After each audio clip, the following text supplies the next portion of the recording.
Start the recording. Yep, underway. Yes,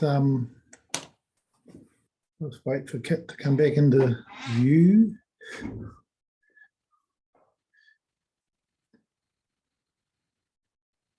Welcome. We are hearing today and tomorrow hearing 18 relating to the structure plan development areas for the proposed New Plymouth District Plan Review.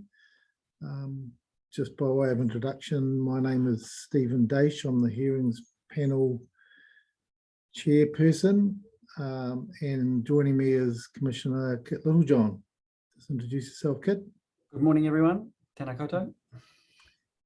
Yes, so we'll just go through some housekeeping matters and some introductory matters to the hearing for those of you who have not been involved in the hearing so far.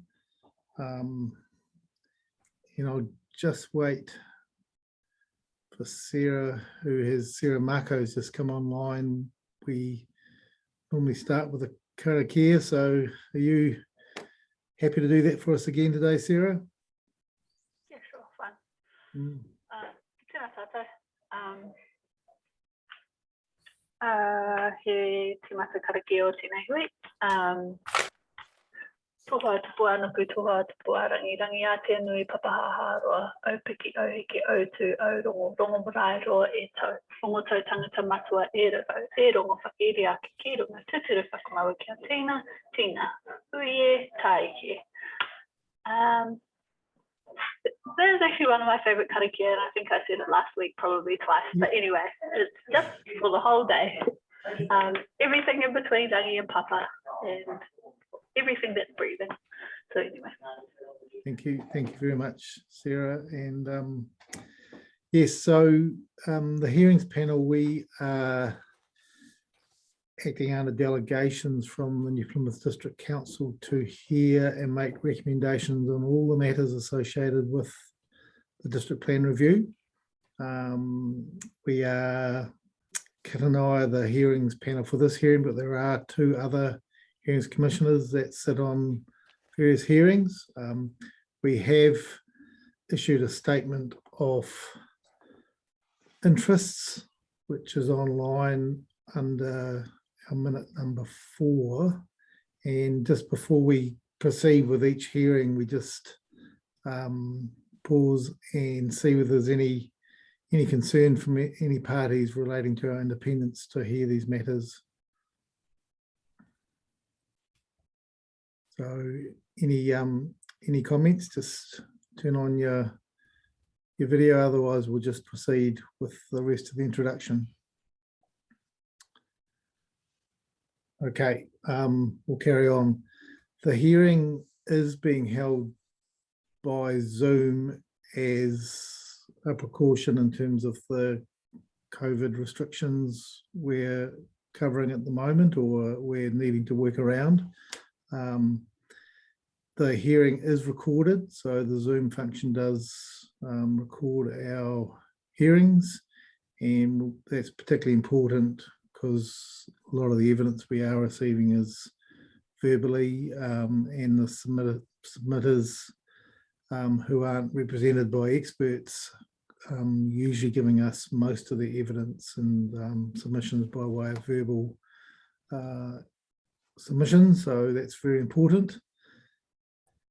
I think those are the main matters to cover by way of introduction. I'll just zoom around the room, the Zoom room, and just let others who are here just quickly introduce yourselves.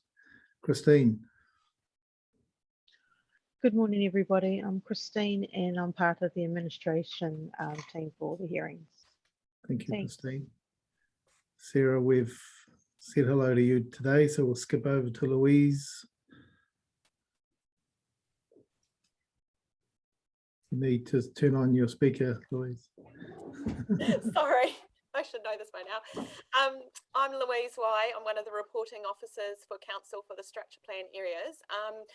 I'll just briefly introduce Todd and Laura will introduce themselves. However, I'll just introduce the interrelations between us with what we've worked on.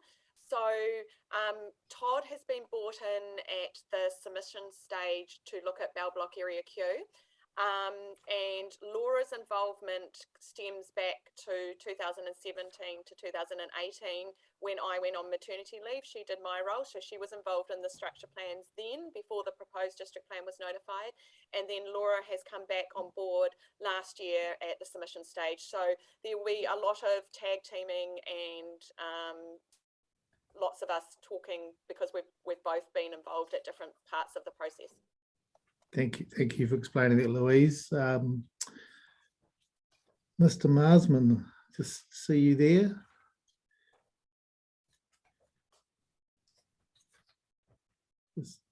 Forward. You can hear me now? Yes, we can. Thank you very much. You're welcome.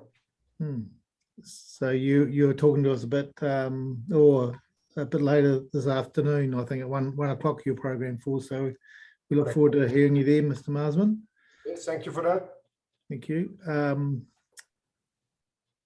Daryl's iPad. Yeah, hi. I'm not speaking. I'm just here for part of the Patterson Road structure plan. So just be sitting and listening in. Yeah, you're most welcome. Welcome. Cool. Thank you, Daryl. Thank you. Sarah Edwards, I see you there today. Good morning. Sorry if you can hear noise in the background. We've got our neighbours are getting trees felled today, so sorry about that. Good morning, everyone. My name is Sarah Edwards and I'm the District Plan Lead at New Plymouth District Council. Welcome, everyone. Thanks, Sarah. Laura.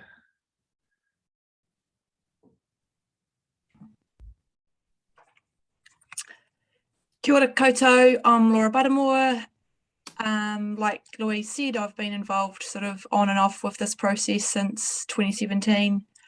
One thing I did just want to add was I outlined in the section 42A my some potential conflicts, and that was with the Area Q, and obviously I haven't had any involvement with that. But another thing I did just want to comment on was my husband is part of Ngāti Tairi, Ngāmahanga Tairi Hapu, and he is not providing evidence, but he's just involved. So I just wanted to identify that because I didn't in my original 42A. Thanks for clarifying that, Laura. That's fine, and thanks for that declaration. Scott Hale.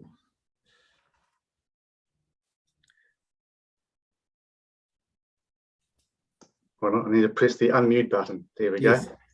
Yes, good morning. Yes, I won't be speaking today. I'm just sitting in regards to the Patterson Road structure plan area. So Scott, are you a landowner or are you a... Yes, I'm a landowner in the Patterson Road area. Yes. As Daryl as well, who just spoke before. Yes. So I've been heavily involved in the structure plan process. Thank you and welcome, and enjoy the day as much as you can enjoy a district plan hearing by Zoom. Thank you. Yes, thank you. And I think Todd Whitaker, you're the last to introduce yourself. Kia ora koutou, all the way from the sunny Bay of Plenty. I'm an independent planning consultant. I was born and bred in New Plymouth, and I've been engaged by the New Plymouth District Council to help out with reporting on some of the submissions, so primarily around Area Q for this hearing. Thank you. Thank you, Todd. We'll just get straight into the report from the section 42A report writers. Thank you, Louise and team.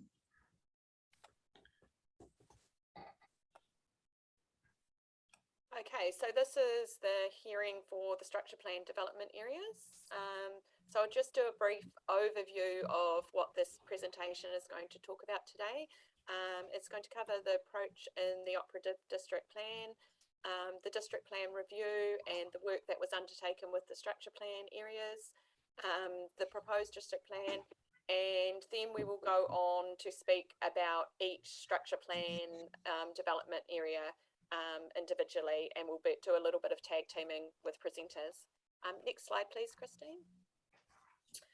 Okay, so the approach in the operative district plan, we had obviously, as you've heard lots of times before, an effects-based district plan, and it was operative in 2005, and it didn't contain any strategic direction on how this district would respond to growth, or any locations for growth were not actually identified in the operative district plan. As a result, it then led to, we obviously had issues with growth and the district growing. So then 2 major studies were undertaken. So in 2006, council undertook a land supply review, and this was in response to economic and household growth concerns. And this review aimed to address the supply of residential employment land in New Plymouth, Bell Block, and or any other little towns with residential zonings that would have the potential to grow.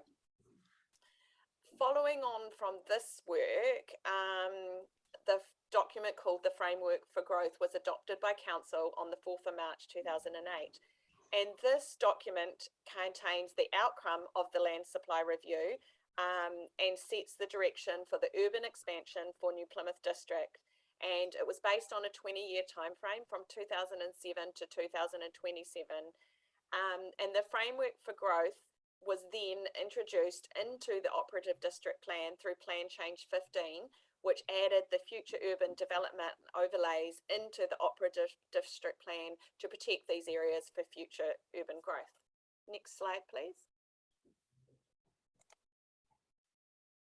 Okay, so this slide is just showing, if you can see up the top, the operative district plan and the Okato FUD. So we had 11 FUDs that were added into the district plan, the operative district plan: Smart Road, Area N, Area R, Waitara East, Owakura West, Owakura South, Uranui, Egmont Village, Onairo, Okato, and Waitara West. Okay, next slide, please. And since the operative district plan was made operative, there has also been a number of structure plans that have been added to the district plan. There's been a mixture of private plan change. So our first structure plan was a private plan change, and this was out on Egmont Road, and it was for an industrial C, and that was back in 2009. And then we had another private plan change, Hawkswood structure plan, which is around Carrington Road, and this links into the new Carrington structure plan. And then we had Plan Change 17, which was a council initiated plan change that rezoned Waitara Area A from residential to residential in 2014. The first of the Bell Block plan changes to rezone Bell Block Area Q was another council initiated plan change. Again, these two were rezoning the FUD areas. And then most recently, last year, we've had another private plan change out at Waitara Area D rezoned and structure planned. And next slide. Oh yes, we're on the next slide.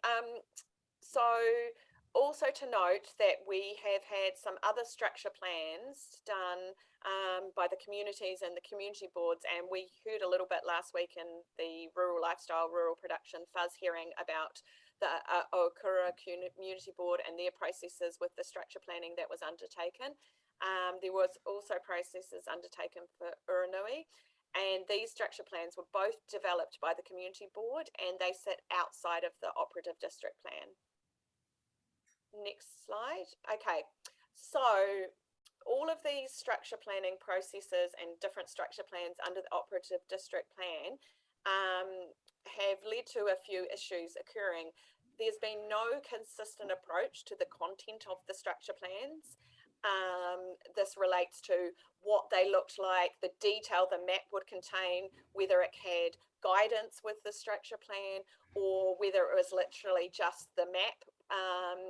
There's been no clear policy direction on structure plans in the operative district plan.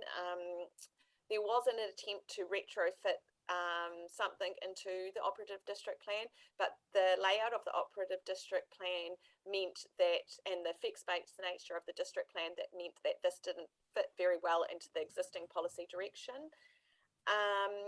And there has been issues raised with the engagement with tangata whenua in the process, and them not being involved in the process early enough. And this comes down to the fact that there's been no clear direction and guidance on how this was to occur. So all of these issues have led us on to the proposed district plan and what we're trying to do to address these issues going forward and provide a clearer and a better framework for everyone involved in the process. The next slide, this is just to show an example of our first structure plan that was put into the proposed district plan. So this is plan change 2, and this is Egmont Road. And as you can see, there is very little detail. It does show a few things. Obviously, it shows the Wahitapu and archaeological sites, couple of landscaping concerns and where landscaping issues will be addressed, and indicative roads, but the detail is quite minor. There's no guidance or wordings or explanations behind this. The next slide, please, Christine. So the next slide, this is our most recent structure plan, the private plan change for Waitara Area D. You may not be able to read clearly all the wording, but this is just to show that the level of detail contained in a structure plan has increased substantially. And this structure plan used some of the guidance in the proposed district plan on what a structure plan should contain. So there's a lot more detail that is now going into structure plans. Next Louise, can I just ask a question about that plan change 49? That was prepared under the operative district plan, and I know a lot about this because I was a hearings commissioner.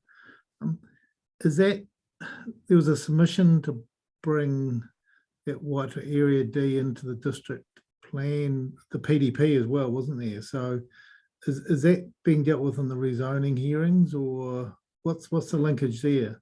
Correct. So those submissions will be dealt with in the rezoning hearing, which is to come up, coming up. This hearing is just dealing with the provisions of the structure plans. Sure, thank you.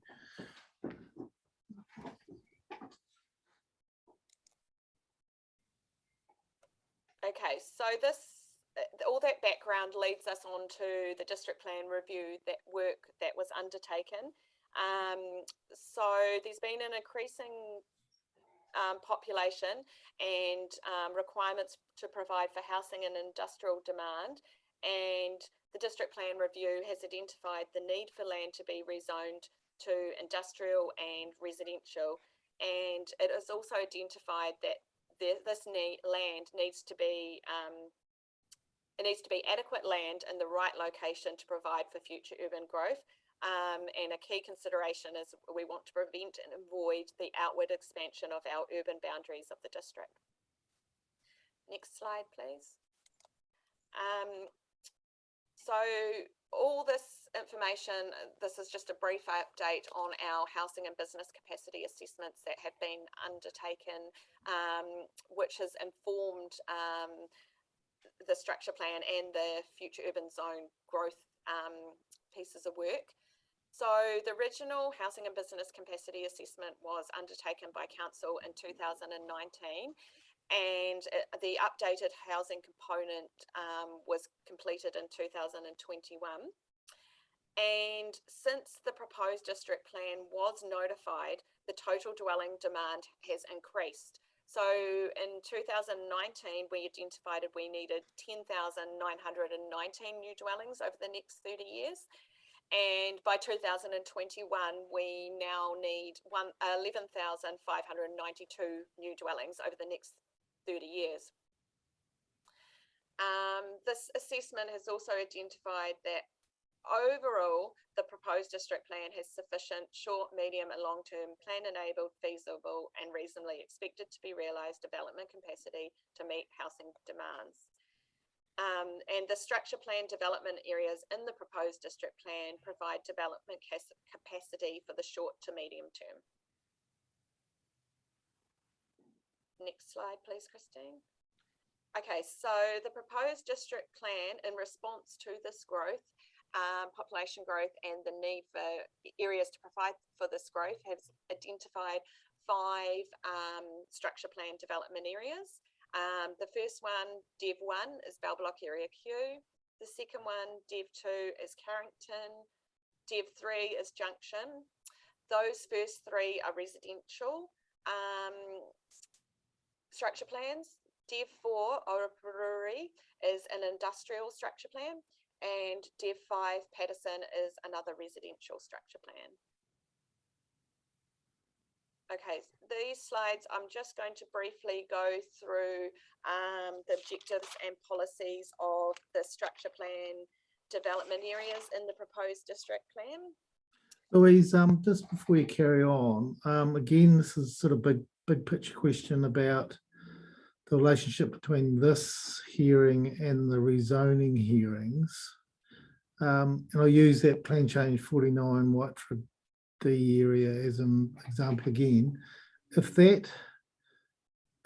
rezoning requests are approved or recommended to be approved, that area would become another structure plan area, Dev 6 or something. Is that the way the plan would work?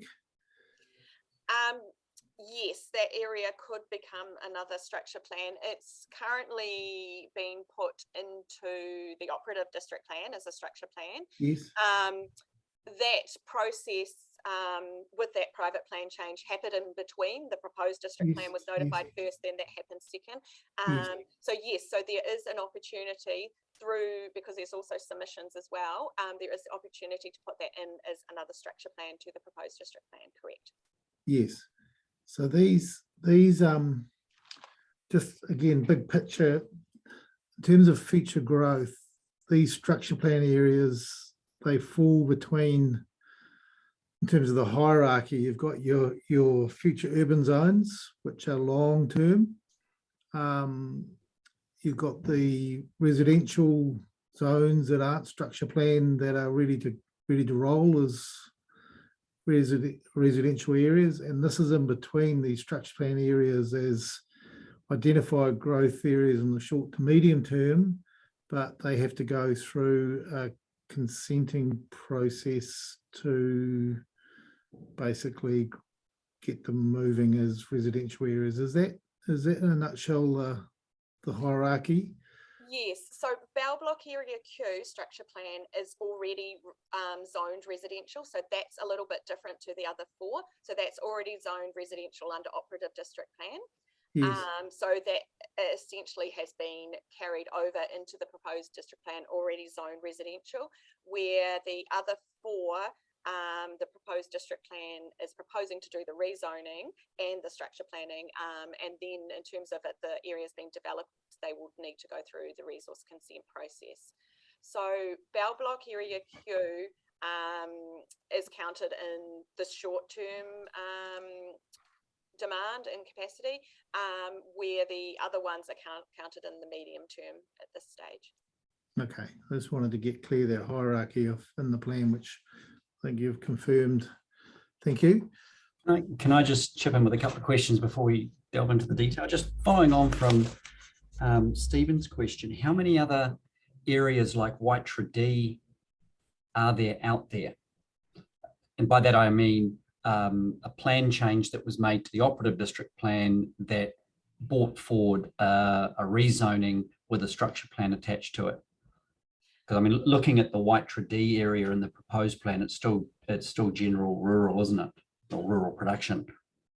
Correct. Yes. Okay. So, sorry, you're wanting to know how many other Well, how many other areas were zoned for residential development with a structure plan on them that have not otherwise been adopted into the proposed district plan as a structure plan area or a fully formed new zone? only one that hasn't come from the operative district plan to the proposed district plan is that Waitara Area D. Right. And that's because that happened after the proposed Yep. district plan was notified. The All right. rest of the structure plans and All the been rest incorporated. have been incorporated, correct? Okay, all right, now that's good to know. So presumably the owners of that parcel of land have lodged a submission to say that that land should be zoned, what, general residential with the structure plan involved? Yes, their submission aligns very much so with what they requested in the private plan change, and both processes were going on at similar times. All right, okay, now that's helpful. Look, the other, I wanted to ask a broad question. It might not be that you can answer it, Louise. Talking about your housing and building capacity assessments, has there been any correlation between the number of sections that are theoretically available and the number of building consents for new dwellings that council is granting? Does anyone sort of track the two together to get a sense of whether the land that's actually being made available or as technical capacity is actually being utilised for building consents? I didn't do the housing and business Okay, all right. myself. However, I do believe that work is done in that assessment. Yep. I could come back to you on that with an answer.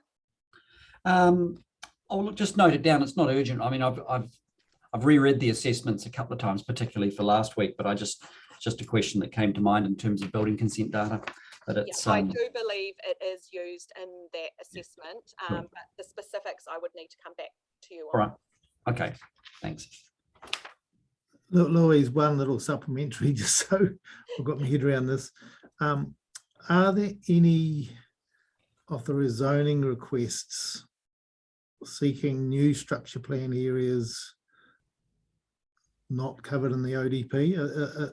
Are you aware if there's any other requests for structure plans for areas that are perhaps rural that submissions come along with a proposed structure plan?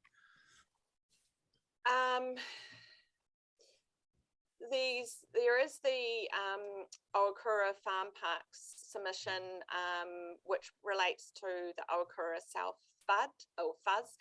And they are requesting rezoning there, and that would need, if that goes ahead, that would be an example of something that would need to be structure planned as well. Okay, yep, thank you.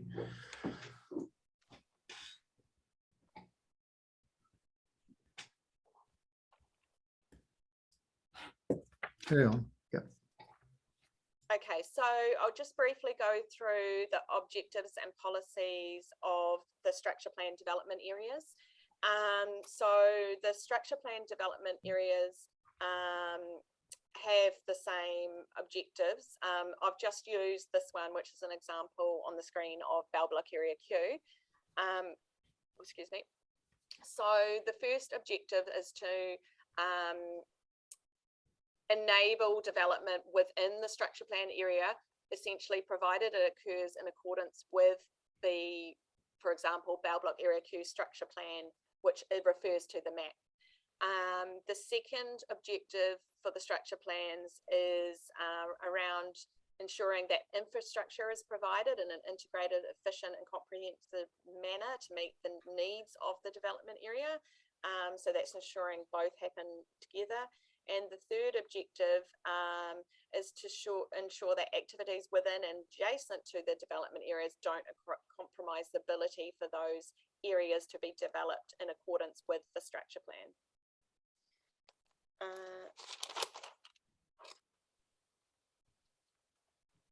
Sorry, just one moment. We just go back to the previous slide, Christine. So just briefly, I will just go over the policies as well for the structure plans. So Orapururi, Junction, Carrington and Patterson have 4 policies for the structure plan development areas. And these are to allow activities that are permitted in the underlying zone and in accordance with the structure plans, manage activities that are potentially inconsistent with the structure plans, avoid activities that are inconsistent within structure plan. And the fourth policy is around ensuring that activities are designed and located appropriately in the development area in accordance with the structure plan, having regard to such things as the type, location and density. An example of this is the Patterson structure plan has specific lot sizes of 600 square meters, staging, ensuring that activity will not compromise any of Tangata Whenua's concerns, and infrastructure. So essentially this policy for the structure plan areas is a way to ensure that all the components of the structure plan are implemented, and it links into the similar policy in FUS P7, the future urban zone, which specifies what needs to be in a structure plan. So it's kind of the link between the two chapters. Bell Block Area Q is a little bit different. It's got the similar, those 4 similar policies. However, it's got a couple of additional policies, and this is just to do with the way that this structure plan was developed and how it sat and what policies it already had in the operative district plan. The Bell Block Area Q structure plan has got 2 additional policies, and these relate to the airport and the noise concerns and mitigating potential adverse effects around noise between the airport and the structure plan. Next slide, please. So the rule framework for the structure plans. Each structure plan development area has different rules which are relevant to the issues and effects they're trying to manage. There's generic rules across all the structure plans, for example, subdivision, and then each one has specific rules. An example is the Orapuri Industrial Structure Plan has landscaping requirements between the state highway and the industrial area. Patterson has rules around the minimum lot size, which is different to the general res. Carrington has rules around non-complying vehicle access points and roads onto Atkinson Road. Junction has effect standards to manage flood risks. So the rules have been, apart from the couple of generic ones, have been really developed to address the specific issues in each structure plan area. Next slide, please. Okay, so this is just a brief overview of the submissions. A total of 32 original submissions and 7 further submissions were received on the structure plan development areas. There was several generic submissions that went across all the structure plan development areas from Kāinga Ora, Transpower, Iwi Hapu, Heritage New Zealand, surveying firms, and then there were landowner submissions, and these were specific to each structure plan development area. We will get into the specific submissions on each structure plan development area as we go through each structure plan development area. Next slide. So the main concerns that spanned across all the structure plans from Tangata Whenua was that cultural impact assessments were required for all structure plan development areas. Kāinga Ora's submission was to ensure the chapter was consistent with their overall submission to the plan. Heritage New Zealand's submission was in support of policy Dev 1 P5, P4 and P4 for the structure plan areas. And this is the policy that deals with archaeological sites, sites of significance to Maori and historic heritage. So there was support from Heritage New Zealand for that. And Transpower's submission, it supported in part Junction and Carrington structure plans, but requested some amendments that acknowledge the national grid and its associated yard and subdivision corridors because they are nearby or run through the structure plan development areas. Next slide, please. Okay, so we're now going to get into Bell Block Area Q, and I will hand this over to Todd to speak through the next few slides.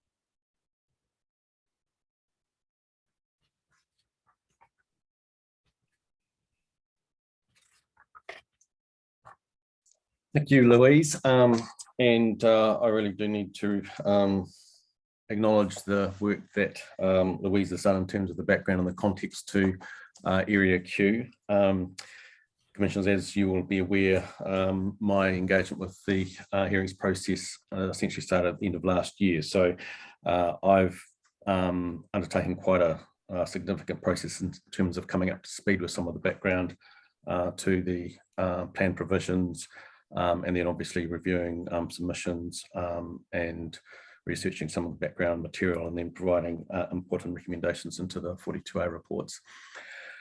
In front of you, you've got the Area Q structure plan. Now that's essentially been adopted from the operative plan. It's a little bit hard to read, and you may have a hard copy as well, but just to orientate yourself, we've got State Highway 3 down the bottom. So that's the main state highway leaving New Plymouth heading east. And then we've got Airport Drive, which goes from there up to the top corner. That obviously goes to New Plymouth Airport. And then the Area Q essentially extends to the west, back to the existing urban boundary of Bell Block. Now, one of the key natural components of that structure plan there, as you can see, the Waitaha stream, which comes down the middle third of that structure plan area. The cursor's just over that now.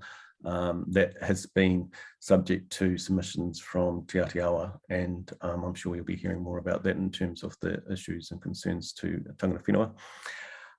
One of the key things also with Area Q is that it is linked to Area R, which is on the other side of Airport Drive. Area R is proposed to be included within the fuzz zone, and currently there are rule linkages between Area Q and Area R.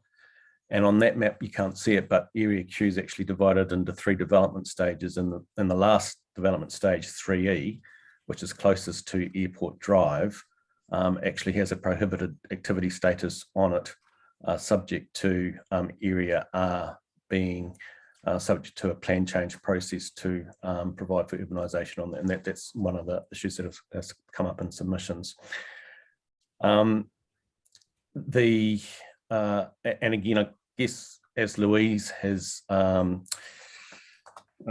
discussed, the key difference here is that Area Q did have a residential zone on it under the operative district plan, and that there has already been some development within that Area Q for residential development, essentially coming from the west side, which is the existing urban interface, and moving towards the east. Are there any questions just in terms of the structure plan itself before we perhaps move on to the next slide? I'm just not quite sure or how familiar the commissioners are with the Area Q, or whether there's specific questions around the structure plan. Yeah, I do have some questions about the structure plan, which were probably perhaps best to deal with here. Can you tell me where Wills Street is? Wills Road? That I think is Wills Road, okay, yep. Yeah. I can see that. It's a bit hard for me to read that on the screen, actually. Yes. So there's some rules about that, aren't there, Todd, in terms of there's this, the key to this structure plan area, as I understand it, is that currently access for stage 1 is largely sort of linked into Wills Road. There's a new significant arterial which cuts through horizontally through the I don't know whether it's a collector road or an arterial road, maybe a collector road. That's Parklands Avenue there, isn't it? Yes, that's the main, I guess, arterial link through Area Q through to Airport Drive. Yes, but that's not all formed yet, is it? No, not at all. And in fact, I think as we speak to some of the slides, I mean, there have been a number of challenges as for development within Area Q, and I think probably there's a lot of landowners who would have anticipated that there would be more advancement with urbanisation through that area, but there has been a number of challenges, including, I guess, the multiple land ownership and also the provision of infrastructure to establish some of those connections and to provide the trunk infrastructure for servicing of those sections. And also, as we will hear, there's been, I guess, a difficult relationship in terms of the development and accommodating and recognising and protecting cultural values and sites in terms of that consenting interface. Right. So, so structurally, Parklands Avenue is a key to access, and that is linked into Airport Drive, where basically the designation of an Airport Drive roundabout and connection to State Highway 3 associated with Parklands Road and that whole area, they're all linked, aren't they? That's correct, yes. I haven't been involved with the designation hearings, but Yes. I did read some material associated with the designations for the roundabouts and those connections, yes.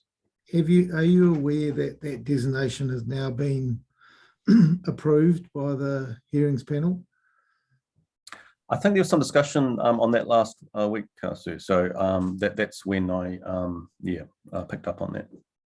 So have you looked at that designation decision just to see how that all ties in with today's hearing? Not closely, no, sir. I can do that. It's just obviously time's been a little bit pressing with the other hearings and evidence, but so yes, I can go back and have a look at that.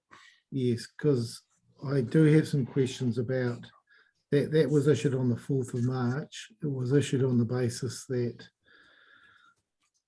the council asked us to consider that as an early decision on the basis that work was sort of, I understood, reasonably urgently being progressed with Waka Kotahi around that Airport Drive intersection and its interrelationship with Area Q and all the planning around there. So that designation was, and because it's a council designation, we have decision-making powers, not recommendation powers. That was issued on the 4th of March, as I understood that.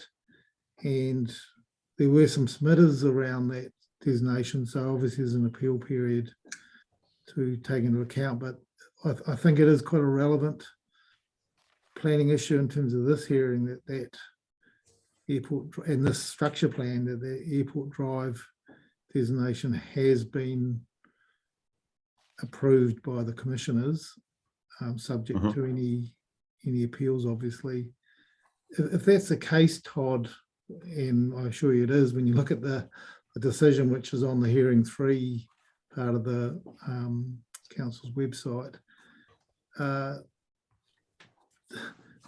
with that confirmed, does that provide a significant leg up to structure planning for this whole area? Commissioners, I've spoken to a number of council staff in terms of the consents and issues that have been faced in terms of developing land within Area Q, and I've also had the opportunity to discuss with iwi and Hapu their concerns. I haven't been involved directly in any of the actual consenting of subdivisions within this area, but it does seem to me that there has been a lack of, I guess, certainty and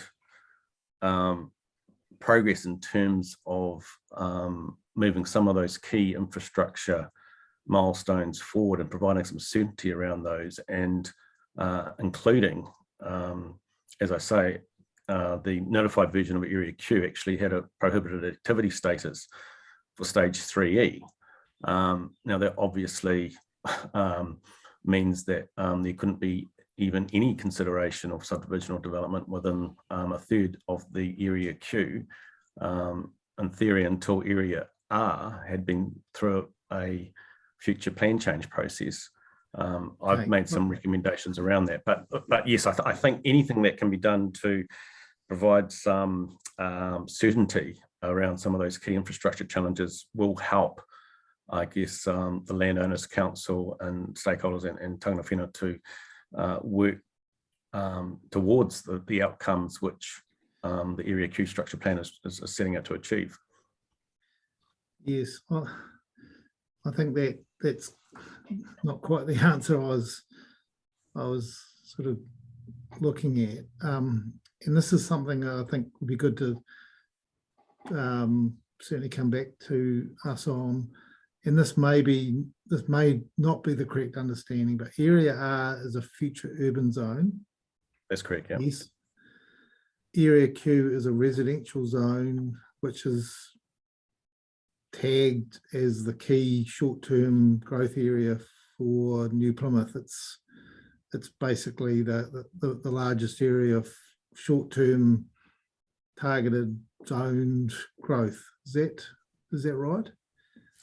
I believe that would be a fair summation, because it's actually come from the operative plan as a existing residential zone and structure plan area, and so yes, it's already been, I guess, adopted as a short-term area for urban growth.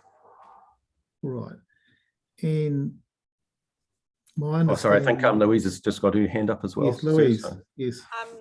I was just going to add to what Todd was trying to explain with the link to Area R, that designation that you are referring to, there is also a link into the stage 3 development of Yes. Area Q, and it cannot, I don't know the exact wording, but essentially what it means is that it cannot be developed, those stage 3 areas, until that Airport Drive road is realigned, and that realignment can now happen now that designation is Yes. done, and that work is programmed with Waka Kotahi to be starting. I think some of the basic work is starting very soon, so that realignment of that Airport Drive with that designation now complete will mean that unlocks some of the residential capacity in the Yes. stages 3, which is also linked to Area R, but there were the two bits to it.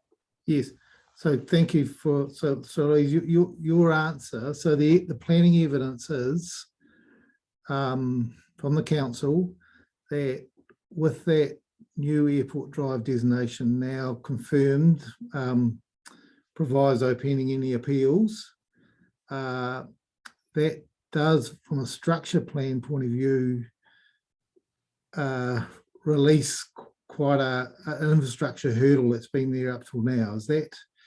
Yes, and the second part, which Todd was referring to, is, which he will get into with the submissions, is the activity status of the prohibited activity status. So there's two components to it, but yes, that will that will help free up the release of that land. Yes, but the prohibited activity status was, as I understand it, to ensure that some of the sort of traffic accessing the state highway at that current Airport Drive intersection, which was deemed to be rather unsafe, needed to come through a well-designed connection to a roundabout at State Highway 3, because there were concerns that if you channel more traffic from Area Q, including this new undeveloped area, into that existing Airport Drive and onto the State Highway 3 intersection, would cause more problems to an already dangerous intersection. That's correct. Yeah, and that's why there was this prohibited activity standard, consent activity status, to ensure that this part of Area Q can't be released until that safe new intersection and connection from Airport Drive to State Highway 3 has been constructed. That's correct, Yes, isn't it? yeah, yes, and there was also there were two parts to it, and again, the second part is what Todd has said about the area R. Yeah, so he's suggesting it'll be non-complying, which Yes, which we've got submissions on to change that on. activity. Can I jump in there and just have a bit of a chat? Because this is one of the issues I've got with this particular, the way that the structure plan has been staged, and it is very different from all of the other ones. I'd understood if you look at the overview for your area, for your Dev 1, and this is where it explains the rationale for the stages. It says residential development is restricted until roading access and roading upgrades occur. Okay, so that's fairly vanilla. I mean, structure plan release stages are often conditioned on infrastructure upgrades, so that's all fairly straightforward. You then get to rule R27 though, and it goes much further than that. It says the activities cannot occur effectively until the fuzz has been rezoned to urban through a statutory plan process and released. So it's got no real connection to the rationale for the staging in the overview. It's a completely different thing. And I mean, you'd have to accept that the roading upgrade could occur independent of any rezoning of that fuzz land. And upon the completion of the roading, then there wouldn't be any rationale for restricting the release of stage 3E at all, would there? What's the link? What were you trying? What was the council thinking, that rule R27 and the rezoning was going to be the trigger for the road upgrade as a single sort of transaction? Was that the rationale for it? Commissioners, I mean, yeah, I've been really trying to work my way through the background to Area Q and the linkage to Area R as well. What I have read is that definitely it was seen that Area R and the urbanisation of that would include the solution for the new link intersection to State Highway 3. So it was tagged to this rezoning process, and in my opinion, that is not necessarily the correct way to approach it. As you've said, Mr. Littlejohn, that there's often staging within structure plans in terms of key infrastructure upgrades. But I have to say, in my experience, I haven't seen a prohibited activity status used as a rule mechanism, which is linked to another future plan change process, which obviously no one knows when and what the decision and outcome of that would be. So I think infrastructure was the key thing. There also was another component to it though, in that there is a poultry farm within Area R. And I think part of the, I guess, assessment of holding back Area 3E was to recognise that there was a poultry farm there, and to look at those issues of reverse sensitivity. That poultry farm is actually currently a live issue, because they're actually going through a consenting process with the regional council at the moment to extend their air discharge.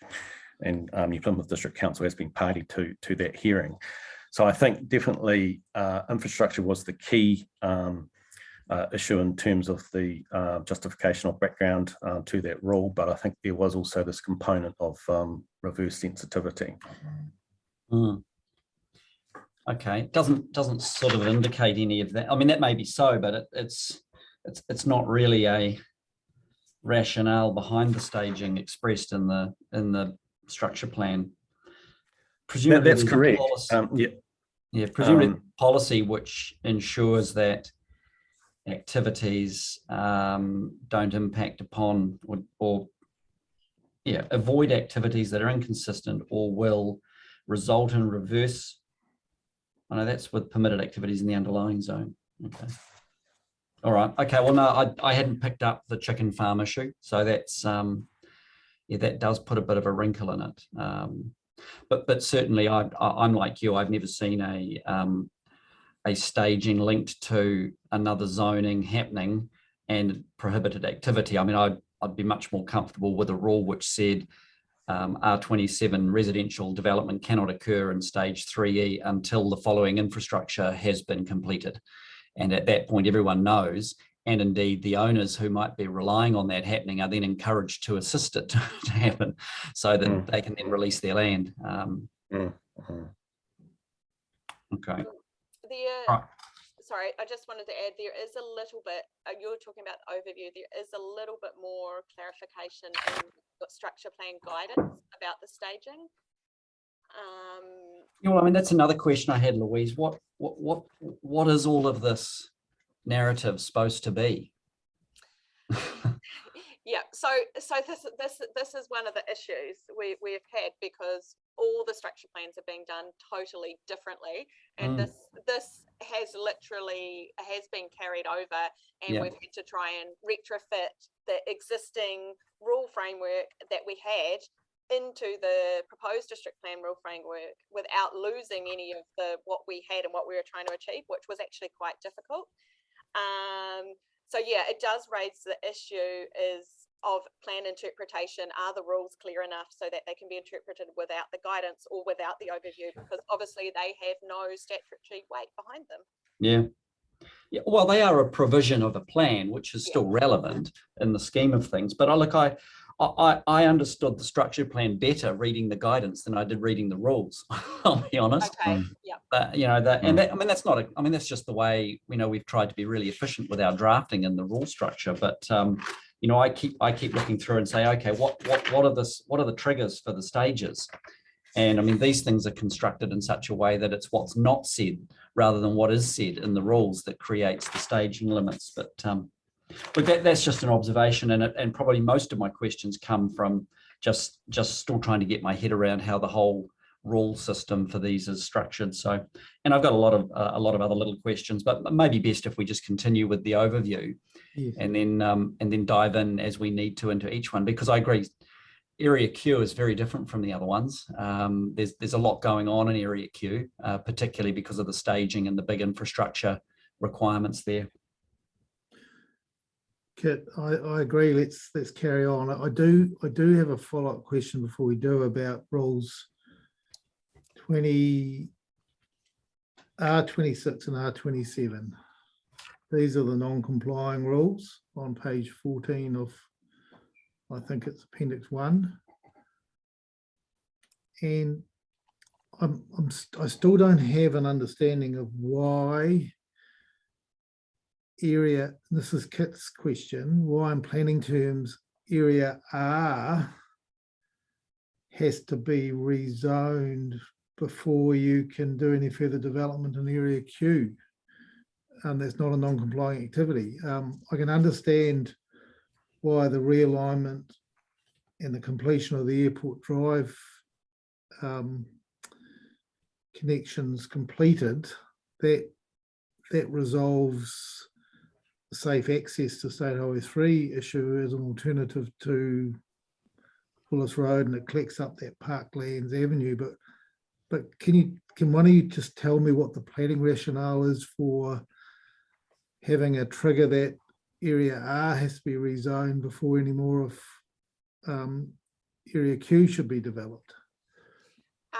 I wasn't either involved in any of the Bell Block Area Q plan change myself either, but my understanding, the rationale behind that was that the upgrading of the Airport Drive Road would happen at the same time and be built into the design of Area R. So that's why the two were linked together.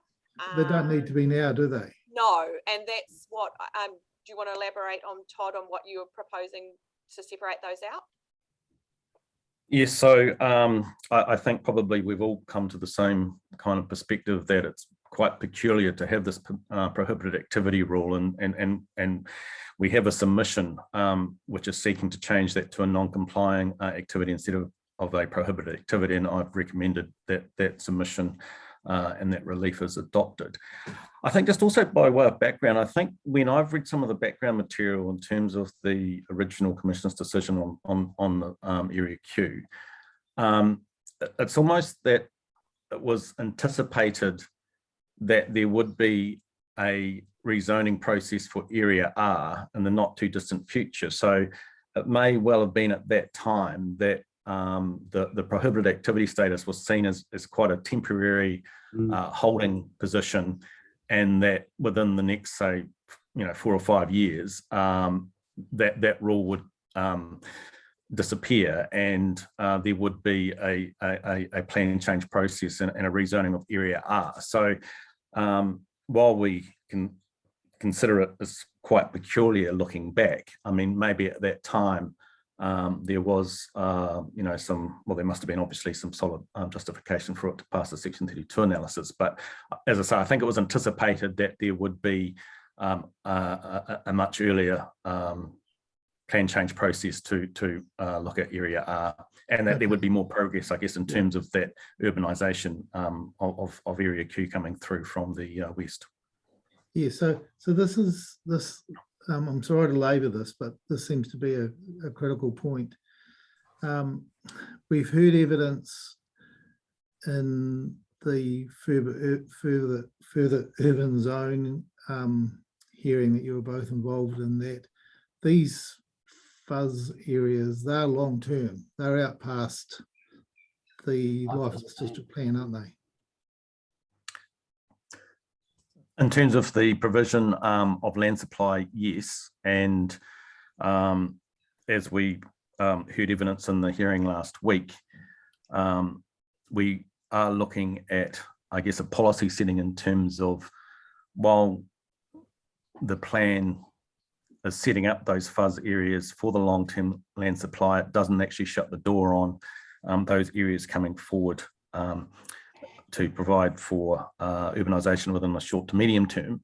But in terms of the policy setting, yes, they are designed to provide for long-term land supply. And again, I think that, I think where you're getting to, Commissioner, is that, again, it seems difficult to reconcile then rules around the rezoning of Area R basically as a long-term solution, when essentially we're trying to enable urban development within the whole of the Area Q structure plan. So on that basis, do you think a I get the change you've made from prohibited to recommending non-complying, but do you think a non-complying status is actually an enabling activity status for future commercial, residential subdivision or residential development in this Area Q structure plan area that's targeted at growth within the district life of this district plan? I believe it's definitely a step in the right direction. When I was looking at this and reading some of the background material in terms of the infrastructure challenges and the need to, I guess, the structure plan does envisage the urbanisation to come from the west through to the east. And the issues in terms of the timing and funding of any of the road linkage and intersection onto State Highway 3, and also, as I've mentioned, that reverse sensitivity issue, that I think,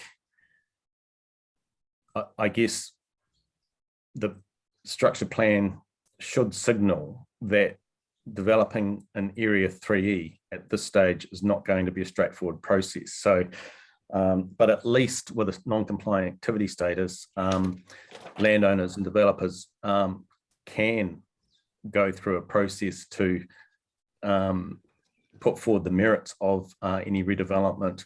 And again, in my experience with developers, if there might be a consortium of landowners, and they, at least through a non-compliant activity status, have the opportunity to put forward innovative design solutions or funding arrangements, which may well help find solutions for some of those larger infrastructure issues. Just going back to the poultry farm, and again, this is a live issue because of the current application before the Regional Council. They have become frustrated because they accepted that there would be urbanisation through Area Q and through Area R. And I guess their frustration has come about in the sense that it hasn't occurred fast enough, and therefore they're saying, well, we're going to have to extend our consents for our poultry farm, even though they had anticipated that they would be leaving that area and moving on. So again, that is still a live issue, I guess, for that area. So rule R26 and R27, those, are you saying those only apply to the stage 3E area?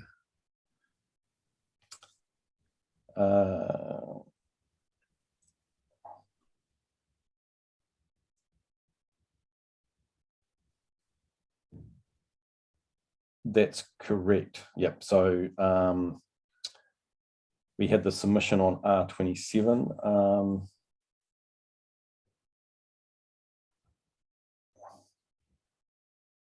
I haven't specifically considered R26 because it was already non-compliant.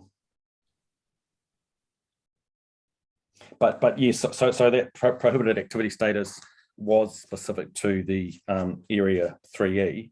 And if you look at the staging plan, it's just before the structure plan guidance that shows the extent of 3E being on the eastern side of the area Q. Okay. So rules. I think just just on the that staging plan, I think you can just see the those poultry farm buildings just to the side of the 3E lettering. So it's on the opposite side of Airport Drive. So are we on this one that's on the screen here, Todd, you're looking at? Yes, that doesn't show it because the area R has been shown over the aerial. Yeah. So we can't quite see it, but I can produce a aerial showing the location of the poultry farm if you wish, but it is part of the, you can see it on that figure 103 on the structure plan guidance. So do rules 26 and 27 apply to the whole of area Q or just 3E? 3E. Okay. And this rule does not apply. So where's that actually specified that it only relates to 3E? Beginning of the table, Stephen. Beginning of the table. If you see, the table's broken into 3 segments, and there's a little stage 2 and a stage 3E. So if you go back to page 11, you get the same refrain again in rule R16 about the plan change. Oh, okay, all right. It goes all the way through this one. Yeah. So the separate. Okay, you're right. I'm with you now. So for area 3E, there's a separate rule table. That's correct. Yeah. Okay. Sorry. Apologies. It's something I've missed. Okay. Thank you. Let's carry on with the overview then. Thanks. Perhaps if we can go to the next slide then, please. We've actually spoken to some of this now, actually. So obviously, as we've mentioned, it's an existing structure plan area and has adopted the residential zone from the existing operative plan. We've talked about the linkage to area R, and we've also touched upon, I guess, the challenging consenting context in terms of development and the progress or lack of progress which has occurred within that area Q. As I say, it does seem to me that there are a number of parties who had anticipated that there would be more urbanisation within that area than what has occurred to date. And I think that there's a number of factors associated with that, as I've spoken to in terms of the cultural, infrastructure and land ownership issues. One of the key things which has definitely been impressed on myself through the discussions that I've had and the evidence that I've also read is the experience and concerns of iwi and hapu on the effectiveness of the plan provisions to basically protect and recognise cultural values and sites, and you will be hearing submissions on that, so I don't want to be their voice. But it seems that, and I think it has also been recognised by council, that the development of the Area Q structure plan was very much an infrastructure centric or led process. So a lot of the discussion in terms of the provisions for Area Q were focused on how that area could be urbanised and the need to provide for infrastructure services and road corridors. And there was a lot of discussion and evidence around that at the earlier hearing. Part of that was also the interface with New Plymouth Airport, which I've also put down there as a bullet point. But it does seem that at the time of the earlier hearings with Area Q, and when that was adopted into the operative plan, Puketapu Hapu were part of that hearings process. And my understanding is that there was an expectation that Area Q and through the consenting process would ensure that the interests and values of the hapu were going to be recognised and protected. And through the consenting process, though, I understand that that's been a very difficult process, and essentially iwi and hapu have very strong reservations and concerns that Area Q is not achieving the necessary recognition and protection of cultural values and sites. They've spent a lot of time working with developers and trying to encourage greater recognition of values and sites through consent processes and conditions. It would appear, though, that there's a general lack of confidence within the Area Q provisions, and the submissions and evidence that you'll hear from Tangata Whenua is basically seeking some quite fundamental changes in terms of the Area Q policy and rule provisions.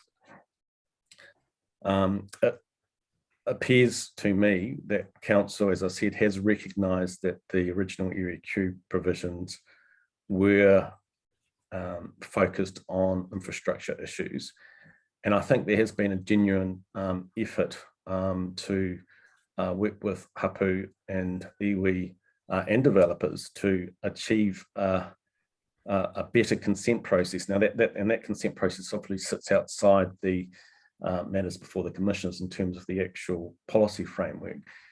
But it does seem to me that going forward that there's going to have to be a combination of work done in terms of the Area Q provisions and what's within the proposed plan, but also looking at how that consenting process is working on the ground.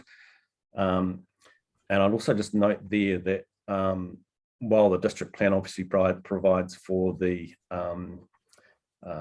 consent framework for subdivision and land use, I think part of that issue is also looking at the discharge consents, which are necessary as part of the urbanisation process into waterways. I think there's a general level of concern and dissatisfaction with how those discharge consents are being considered and assessed by the regional council. And obviously there's interface through the Heritage New Zealand process with the disturbance or modification of archaeological sites. So there's a range of consenting issues that come through any urbanisation process, and the land use and subdivision is a key one, but it's not the only area where I think there's some concerns coming forward from iwi and hapu within that area. Just in terms of the interface with New Plymouth Airport, New Plymouth Airport has made quite a few submissions points on Area Q, and a lot of that material was actually similar to the issues and concerns that were raised through the earlier hearings through the operative plan process to adopt Area Q into the operative plan. New Plymouth Airport, while they've made submissions, they haven't actually produced any evidence for this structure plan hearing. And obviously they have made quite substantive submissions, and they have produced evidence for other hearings. And I guess my overriding impression is that there is an acceptance that through the need to look at an alternate runway, that the New Plymouth Airport will need to look at a very significant and substantial process to revisit some of those some of those matters that have been raised in submissions through a future plan change process if and when that airport runway does have to be looked at as an alternative alignment. So we don't have some evidence from New Plymouth Airport in terms of the Area Q provisions. We did get submissions. Perhaps if we move to the next slide.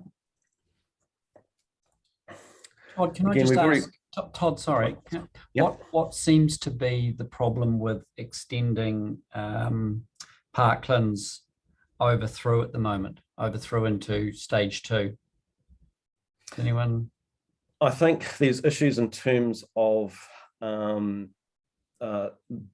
different land ownership, and I think there are also issues in terms of how that will be constructed as a link over the Waitaha stream. So that is a key matter which I think is going to have to be addressed. And again, it seems to me that council's going to have to work proactively with multiple landowners and developers and iwi and hapu to try and, I guess, facilitate outcomes which are anticipated within that area Q. And as I say, I think from the discussions that I've had, I do need to say I haven't actually been involved with any of the actual consents myself. I've only spoken to people that have been involved with those consent processes. It does seem to be a very challenging environment. It's usually the situation where a council uses its designating power to just walk in and sort it out, but presumably that's not on the council's agenda here. Look, I understand all of these issues. I just know from experience that we could be here in 10 years still having this conversation, and all of this land is unable to be unlocked, which is a real shame. But yeah, look, I accept there are things you've got to get in the right order at the right time before you can do it. Can I just a specific question here? All of the stage 2 rules have this phraseology or this condition either on the permitted or the controlled activity, which says the number of roading accesses is restricted, but can be obtained to Wills Road over the Waitaha stream through the extension of Parklands. What does this phrase, the number of roading accesses is restricted, refer to? Because there's no sort of, there's no metric attached to it. What's that supposed to do? Or how's it supposed to work? How do I establish that the number of, sorry, I'm asking the same question from different angles. Do you know what that means? Yes, I had the same question, Commissioner. I think the only way that you can interpret and apply that particular rule provision is to look back to the structure plan. So that has limited the number of crossings over the Waitaha. So you've got the key one coming off Parklands Ave, and then you've got some other ones which are shown to the north of that area Q. And as you can see from Parklands Ave south, there are no other crossings. And when I read some of the discussion in the original Commissioner's decision, I mean, it was acknowledged that in terms of roading connectivity, there would be benefit in further river crossings, but I think they had to be balanced out in terms of the impacts on that river corridor and the cultural values and concerns that have been raised in terms of the attributes of that waterway.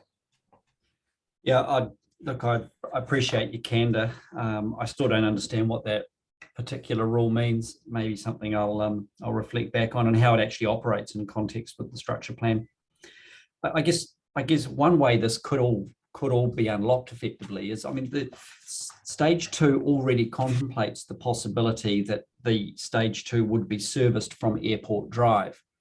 So I guess there is a prospect that, let's say, Airport Drive is solved with council's designation and a new roundabout effectively is constructed at that intersection of the main road coming through straight off State Highway and then up the realigned Airport Drive, then presumably at that point there wouldn't need to be this restriction on only 30 lots being developed within stage 2.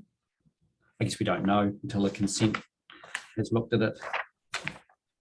Because you can see Yeah, separate option for access to stage 2, which is rules R12 and then R13 and 14, but it limits the number of dwellings until such time as, what's the link?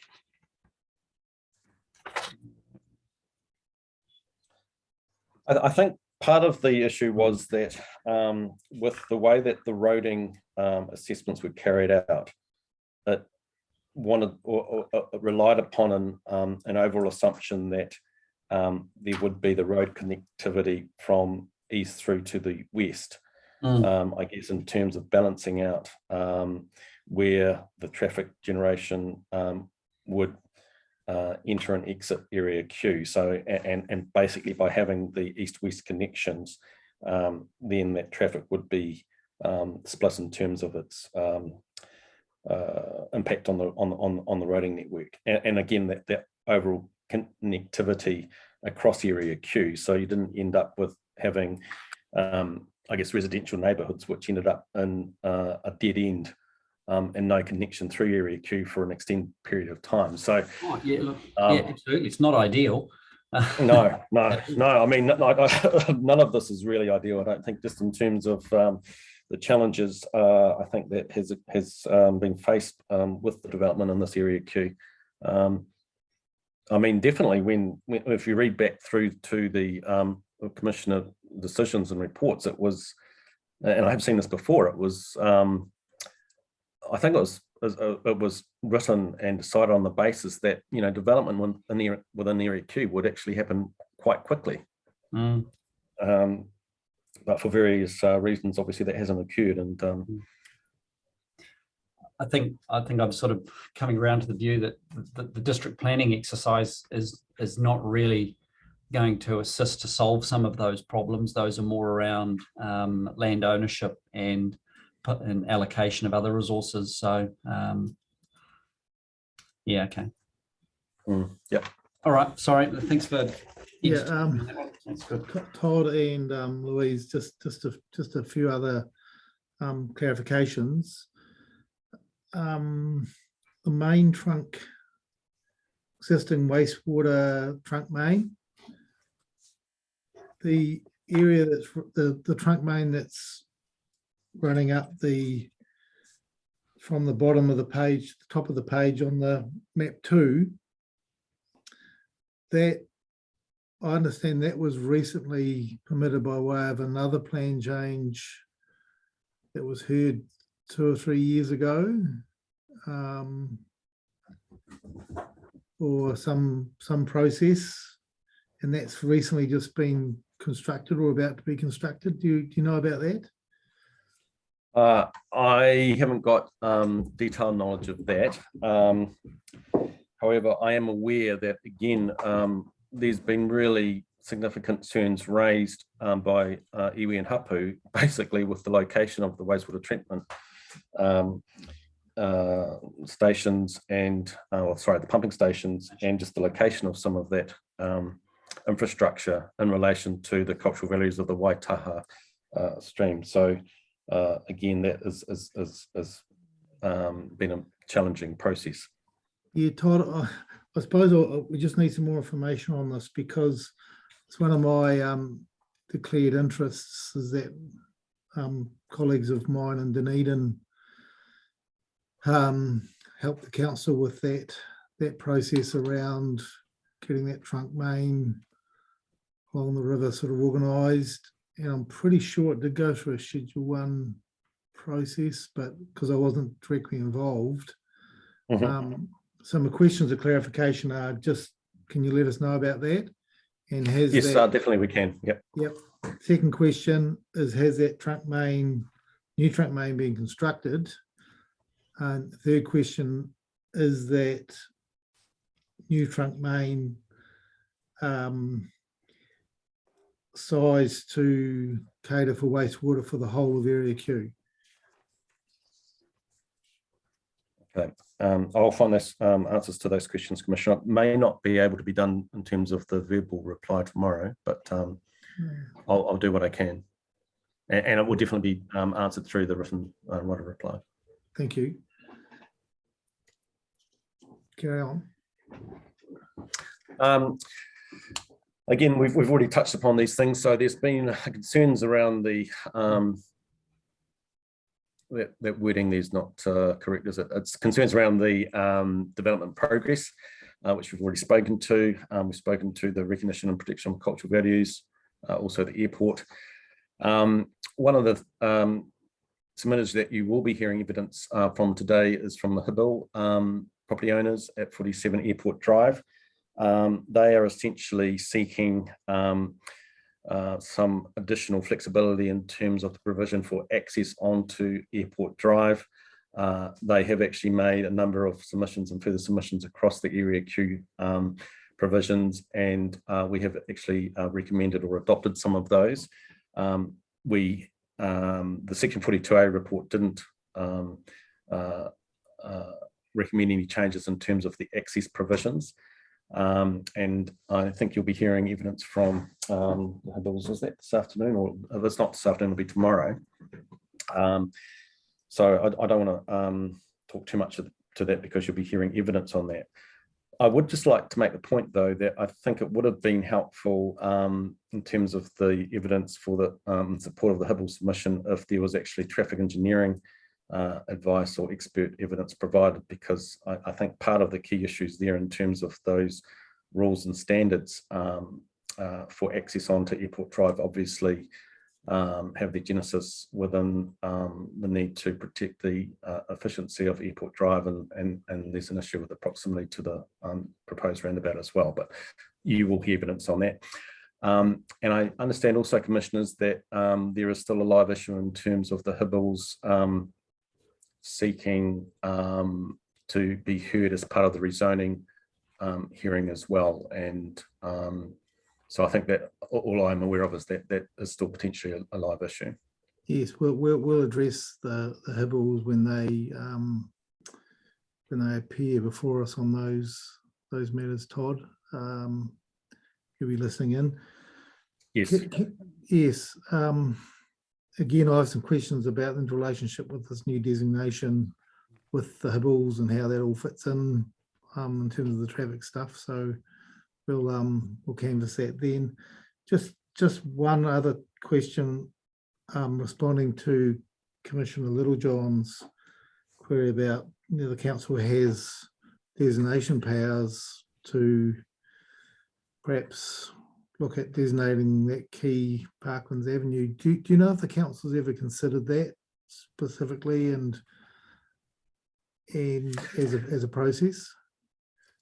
With the discussions that I've had with council staff who've been quite heavily involved with Area Q, I've never had any discussions or any advice to me that council would be looking at a designation process. No. Do you know why not? Why would that not be? If this is the key growth area for those medium-term life of the plan, is there a planning reason why the council wouldn't consider that approach? I probably would need to go back to other council staff to get some further advice for you on that, Mr. Commissioner. Again, I don't want to provide a response which is not correct. Yes. And it may well be that council has considered that as an issue or as a solution. But I haven't been party to those discussions, or I'm not aware of if that. you can check on that as well, that would be good. Thank you. That might be the end of the slides for Area Q. Actually, if we go to the next slide. Yes, it is. Obviously, I'll stay online, Commissioners, and I'm happy to answer any questions if you come back to Area Q. Yes, thanks for your presentation on that. Should we have a 10-minute break just for a cup of tea? It's 10:30 and we'll be back at 10:40, please. Thank you.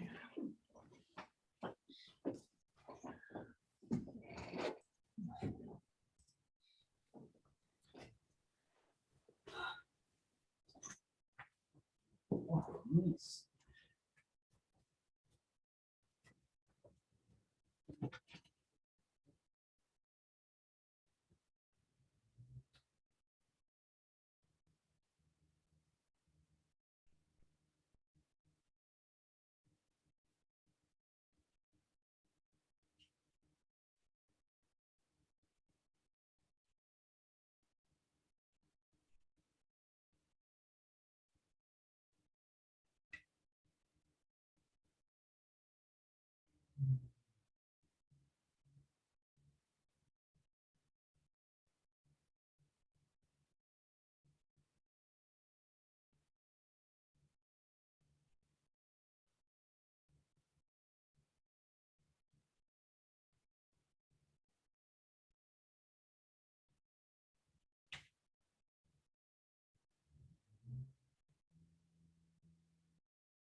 I'd suggest a policy around adaptive management.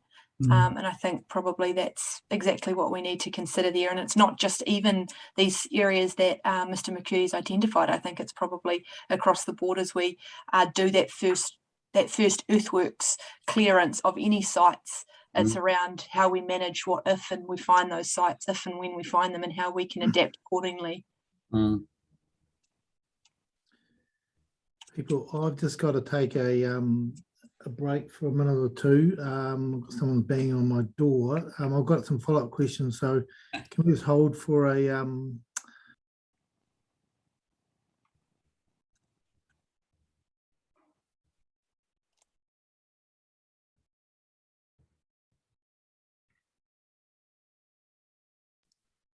He's back.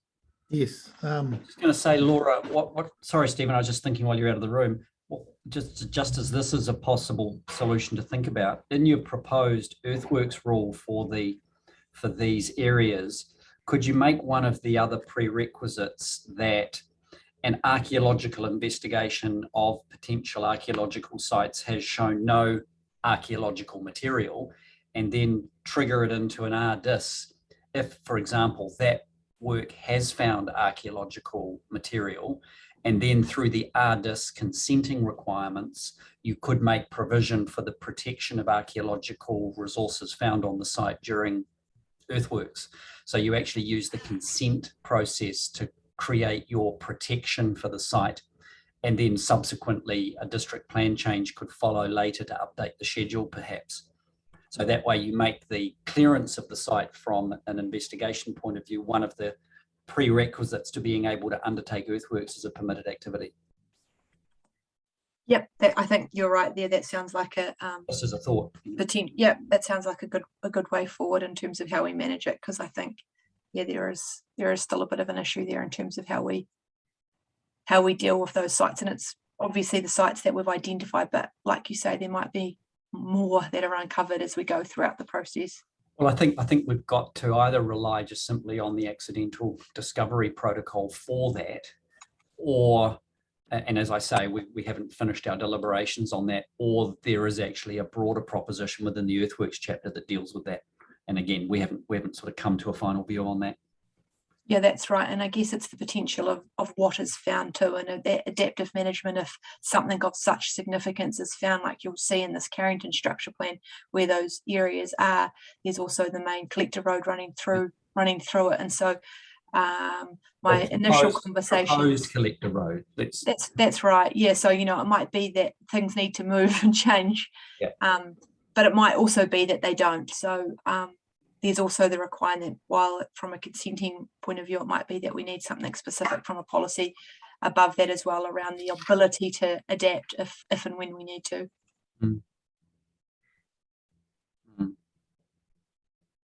Okay. Sorry, Stephen. Okay. Yes, so this, I'm looking at Dev 2P4. So this is the policy around, this is sort of the key doing policy of matters to look at when you're looking at a consent. in these areas, isn't it? I think. Yep, that's correct. Yes. And I see of the new 10 is identified as you talk about non-scheduled features here. So that stands out to me as we've got a number of scheduled features in the overlays in the district plan, but these are specific non-scheduled features. Those relate to the, I suppose, the key on the structure plan. Is that right? So Yes, that yes. would be potential archaeological site, potential SASM, wetland.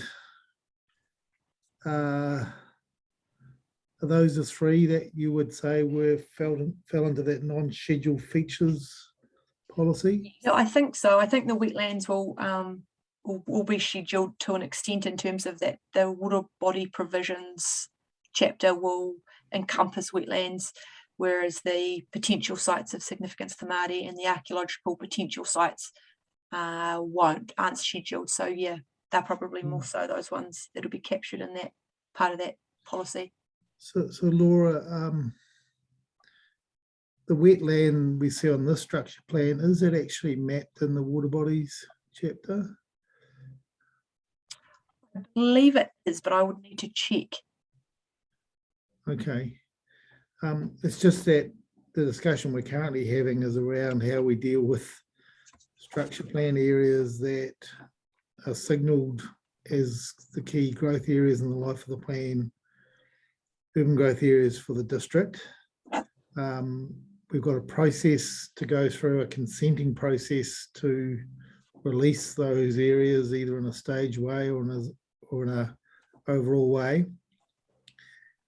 And I think you're trying to set up a process with a structure plan that has as much information on it as possible to guide that detailed consenting, because it's while there's a permitted activity rule that says you can carry on if you're, I think, in accordance with the structure plan. So I'm looking at Dev 2R1.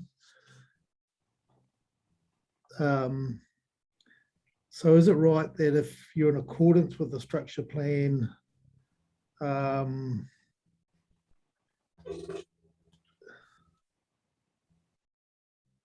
you're sort of underway? If you're not in accordance, you're restricted discretionary. Is that the way it works? Yes, yep, that's right. So if you came along with a proposal that showed, yeah, I'm struggling to work out how, if an application was lodged to develop this in accordance with the structure plan, it would be roads where they are, walkways where they are, planting strips where they are, or is that permitted activity rule, is that real? Could this area ever be developed as a permitted activity in accordance with this plan? Then who decides whether it's in accordance or not? Yeah, I think that's a fair question, and it's possibly is an issue. My thinking of probably what would happen under that permitted activity standard, it would be more sort of simple things like building a house. So, you know, if you were building a house that was clear of the roads and clear of the other features, then yes, that would, and provided, you know, you complied with all the other general res provisions, then that would be fine. Whereas I think if you were doing a larger scale development subdivision, then obviously you'd fall under the provisions further down. As an RDI. Yes. I think the way this is all going to end up being controlled is the way it's structured is solely through the land development aspect of it, the earthworks in a way. I mean, the general res provisions are only activity based and tell you what you can do on the land. The subdivision provisions, as I read them, it's 400 square metre sections are permitted, provided they meet the standards. And those are all about building platform location, comply with land development standards, and provide stormwater, wastewater, sewage network and esplanades. So I guess feasibly, if you're a small title within this block, you could get going as a, well, actually, no, the subdivision's controlled, isn't it? That's right. Yeah. So you could do your earthworks, but then you come to do your subdivision. And how do you link the subdivision with the structure plan? Okay. That's your Dev 2 R4, is that right? So that's controlled as well. Okay. We've also got the overarching subdivision provisions in the actual subdivision chapter as well. Yeah, I've gone through all of those. It's a controlled subdivision to do 400 square meter sites, provided you can service them all. So here, if you're doing the subdivision within the structure plan area, you'd need a controlled activity consent under the subdivision rule, but also a controlled one for doing it in this area. And the control would be whether it's in accordance with the Carrington structure plan and the Dev 2 effect standards are complied with. Correct. Yeah. So you could subdivide the land, Stephen, as a fully controlled activity if you're in accordance with the layout, and your land development works like your earthworks could all be undertaken if you could fall within those specific standards and the general standards as a permitted activity as well. Okay. Yeah, I'm just questioning the reality of having this permitted. But for a structure plan that seems to be formed in, okay, I'll say a reasonably loose way. Look at those roads. People aren't going to build roads in big ellipses, are they, like that? Or is that, are they got all designed all in the turning circles, or are they being looked at by traffic engineers? Do you think it's feasible to subdivide that with this current roading pattern, given your experience as planners? Yeah, look, I think probably definitely there's some of the designers, what we would like to think is, I guess, ideals that might not happen, and we know that when developers pick them up, they're more likely to do what they can to get the highest yield in there, and which will result in changes like development on both sides of the road, where you see the road running along the area of bush and things like that. Yes.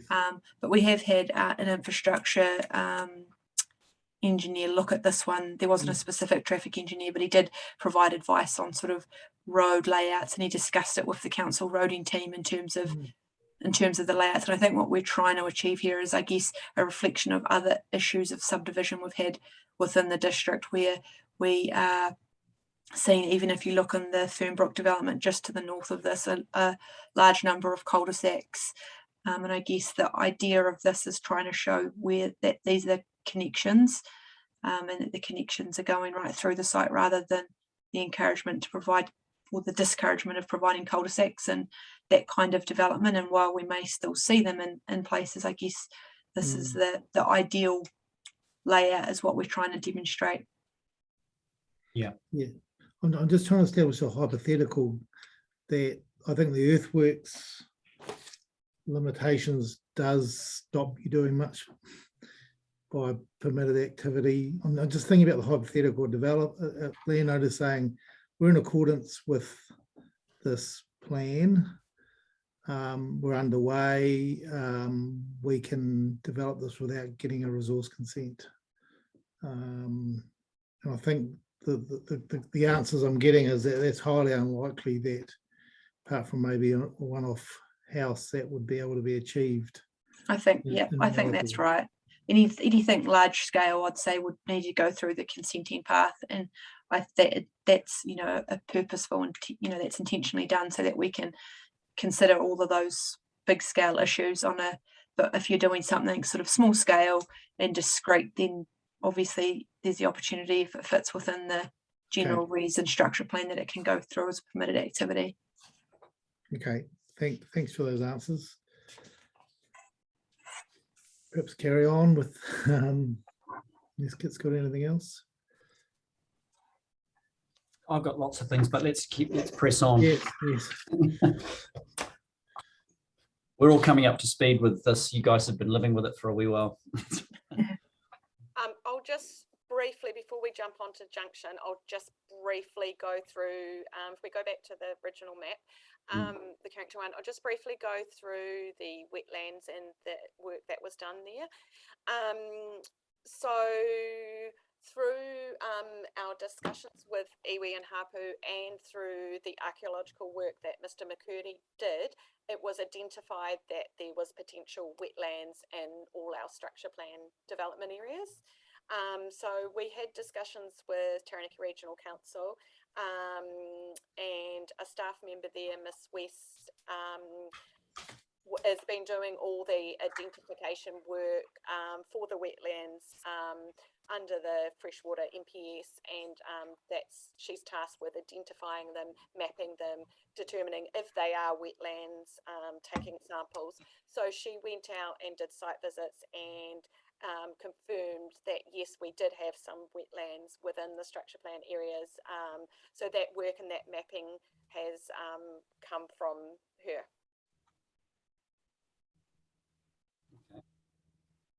Can I just ask a question? It relates to the Godwin submission. I'm not sure what the age of the aerial photographs is. Where is the road that's coming from the north been developed up to? The aerials sort of show preliminary earthworks, but don't really show a completed road. Do you guys know where it's? Yeah, so I think if you look at this map, you can see that Fernbrook Drive, which is the main sort of arterial, has just been constructed in the north eastern corner, and it comes out to Carrington Road. So yeah, just where Christine's got the cursor. If you go back over to and it comes back out to Carrington Road, follows that dashed line that's just outside of the structure plan and comes out to Carrington Road there. So that road has just been completed. All right. What about the land further? So yeah, the land further on northwest, on the northwestern sort of top end of the structure plan, that hasn't come through yet.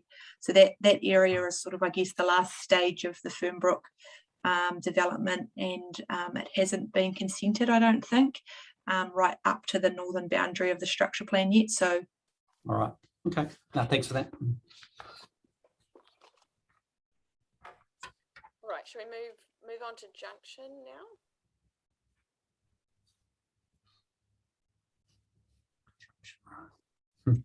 There's no further questions on Carrington if we move on to Junction, Commissioners? Sorry, Carrington recognition location of indicative road footpath. Yeah, could you just go back there? In the future urban zone hearing,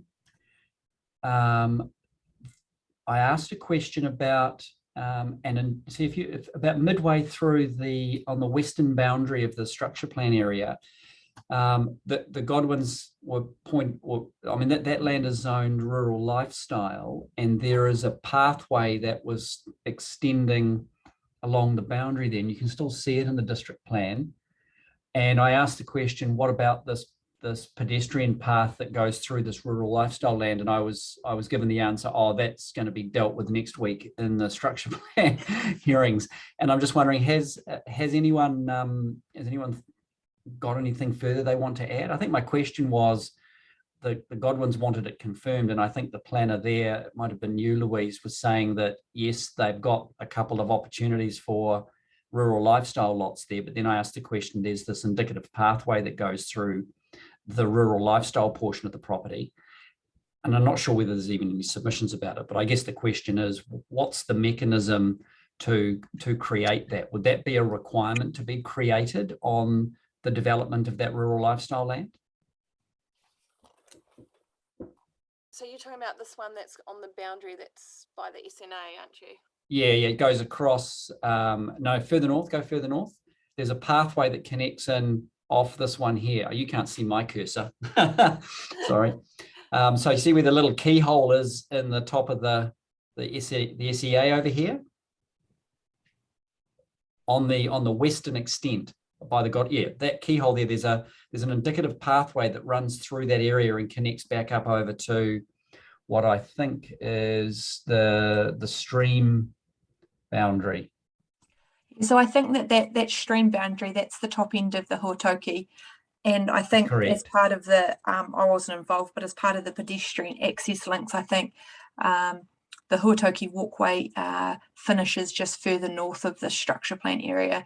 And so I think the idea is that in time, potentially a pedestrian connection extending down into this area would obviously be an ideal. I don't think, and I don't know that this answer is 100% correct. This is just my thinking, is that council wouldn't be requiring any landowners to develop and form that connection. It would be something that the council would need to do.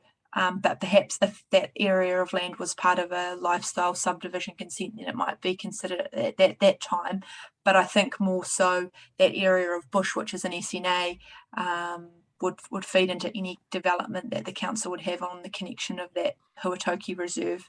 That's right. Yeah, it's all coming back to me now. Yep. No, thanks for that. What I'd like to add, and we probably didn't talk about earlier in terms of this Carrington one, is the boundary of it, because I know that there's been some comments, and perhaps it was traversed last week in the lifestyle hearing, but the boundary along the western and southern boundaries have been quite intentional. And they do create split zoning for some landowners in terms of part rural lifestyle, part within the general res structure plan area. And the reason for doing that was one was topography, with the land drops away towards the stream, and two, also a reflection of the lifestyle land on the other side of the Huatoki, which is the Veal Road, McGivern Drive area. And on our site visits with a landscape architect, Mr. Richard Bain, his advice was that, that it all forms part of a logical area, and it is, from an amenity point of view, makes it nice to retain it as all lifestyle rather than creating the residential development hard up onto that stream boundary, and also the required earthworks that would be necessary if that land was residential, just because of the way it drops down to the stream quite steeply. And then in terms of the southern boundary of the structure plan with Atkinson Road, it was decided quite early on that we shouldn't take it all the way down to Atkinson Road, and that was from experience that we've had with other rezonings in the district, where we've created a boundary on a road and it becomes unclear whether the road's a rural road or an urban road, and then we get pressure for development on that other side of the road when the road becomes that boundary. And we'll see this with the Patterson Road development, where historical plan change has rezoned one side of Patterson Road, and we've now got the development occurring on the other side. And so I guess the idea is that would pull it back and would rezone lifestyle along the buffer between Atkinson Road and the structure plan area, and then have a vegetative buffer, which is shown on that structure plan as B. And that's to kind of make sure that Atkinson Road, which is a cul-de-sac, already quite lifestyle in character, would retain that area as lifestyle, and would focus development out onto Carrington Road, and try keep that urban boundary contained.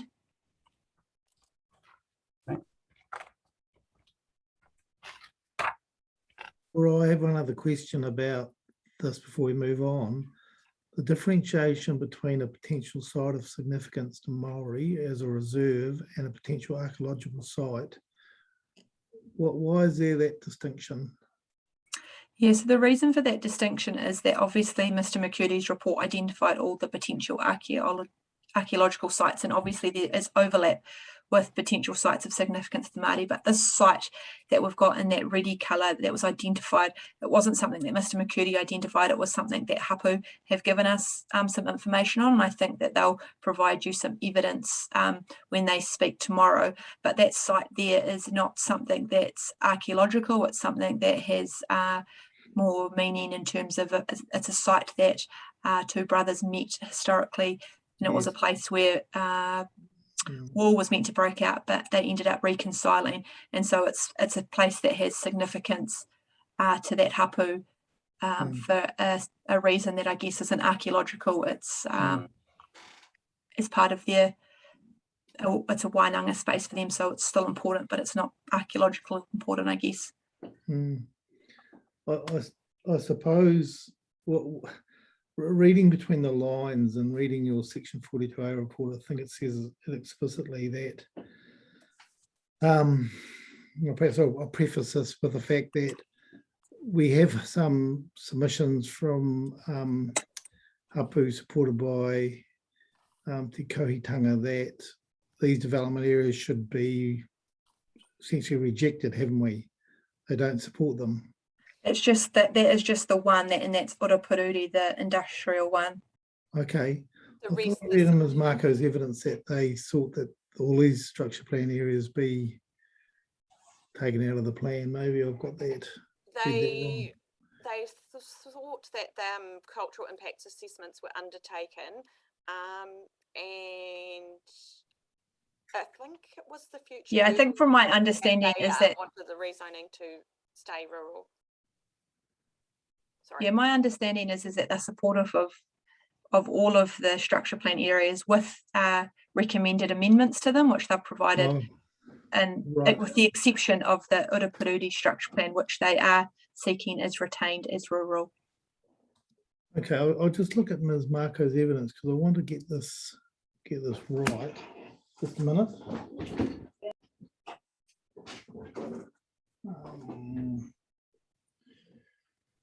Gotta find her folder. There's 3 folders. Oh, Commissioner Dash, it's Sarah Muckle here. I don't know if you Yes. can see me on your screen. Just wondered Yes. if you wanted me to speak to this. Yes, well, when I read your evidence, Sarah, I thought that there was an overarching submission saying the submission is that these structure plan areas be deleted from the plan. Is that right? Yes, so that's correct. So Yes. the original submission of Te Taitanga was to oppose the development, Thank you. structure Thank you plan for that. development areas until a cultural impact assessment process had been prepared. And as Laura's mentioned, through resolving the submissions, we as the Tangata Whenua have been engaged to inform the provisions of these. So as part of my evidence, I've also recommended additional amendments, or additional provisions to those areas to be residentially zoned within opposition to the Urupururi structure plan. Okay. All right. Thank you, Sarah. And maybe just stay on the line because I do want to get this clear. So my understanding is that you sought deletion of all these Dev 1, 2, 3, 4, 5 until there was a cultural values assessment completed.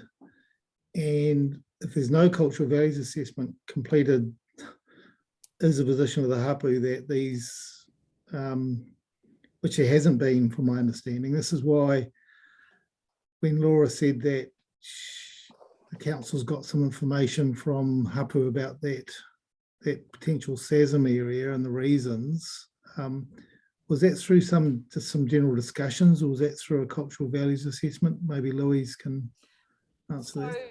So when these submissions came through, before we did any work, we met with Te Atiawa and had a discussion on how we would move forward and address these submissions.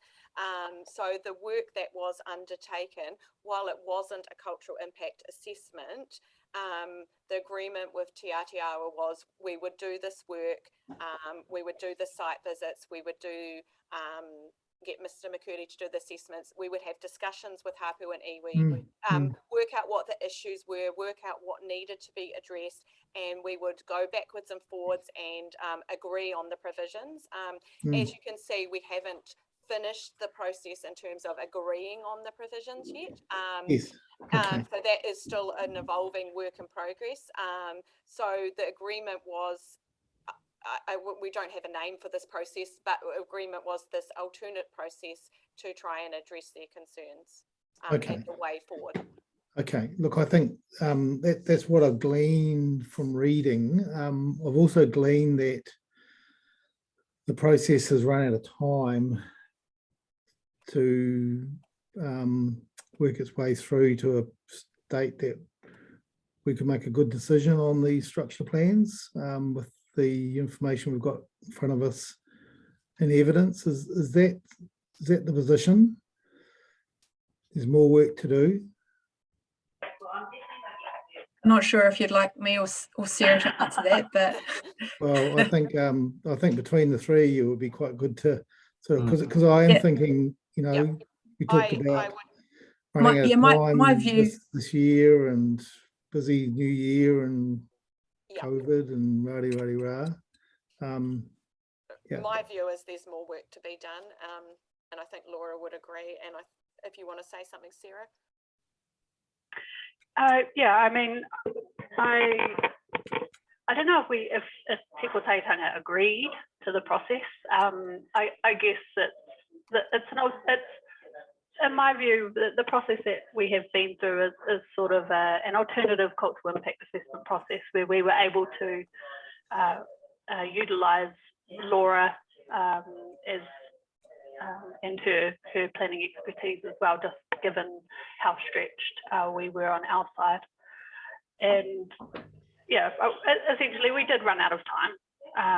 And I think you'll see in my evidence in particular is that we've tried to, I've tried to come up with some additional provisions that could potentially address some of those concerns that have been raised by Hapu as well.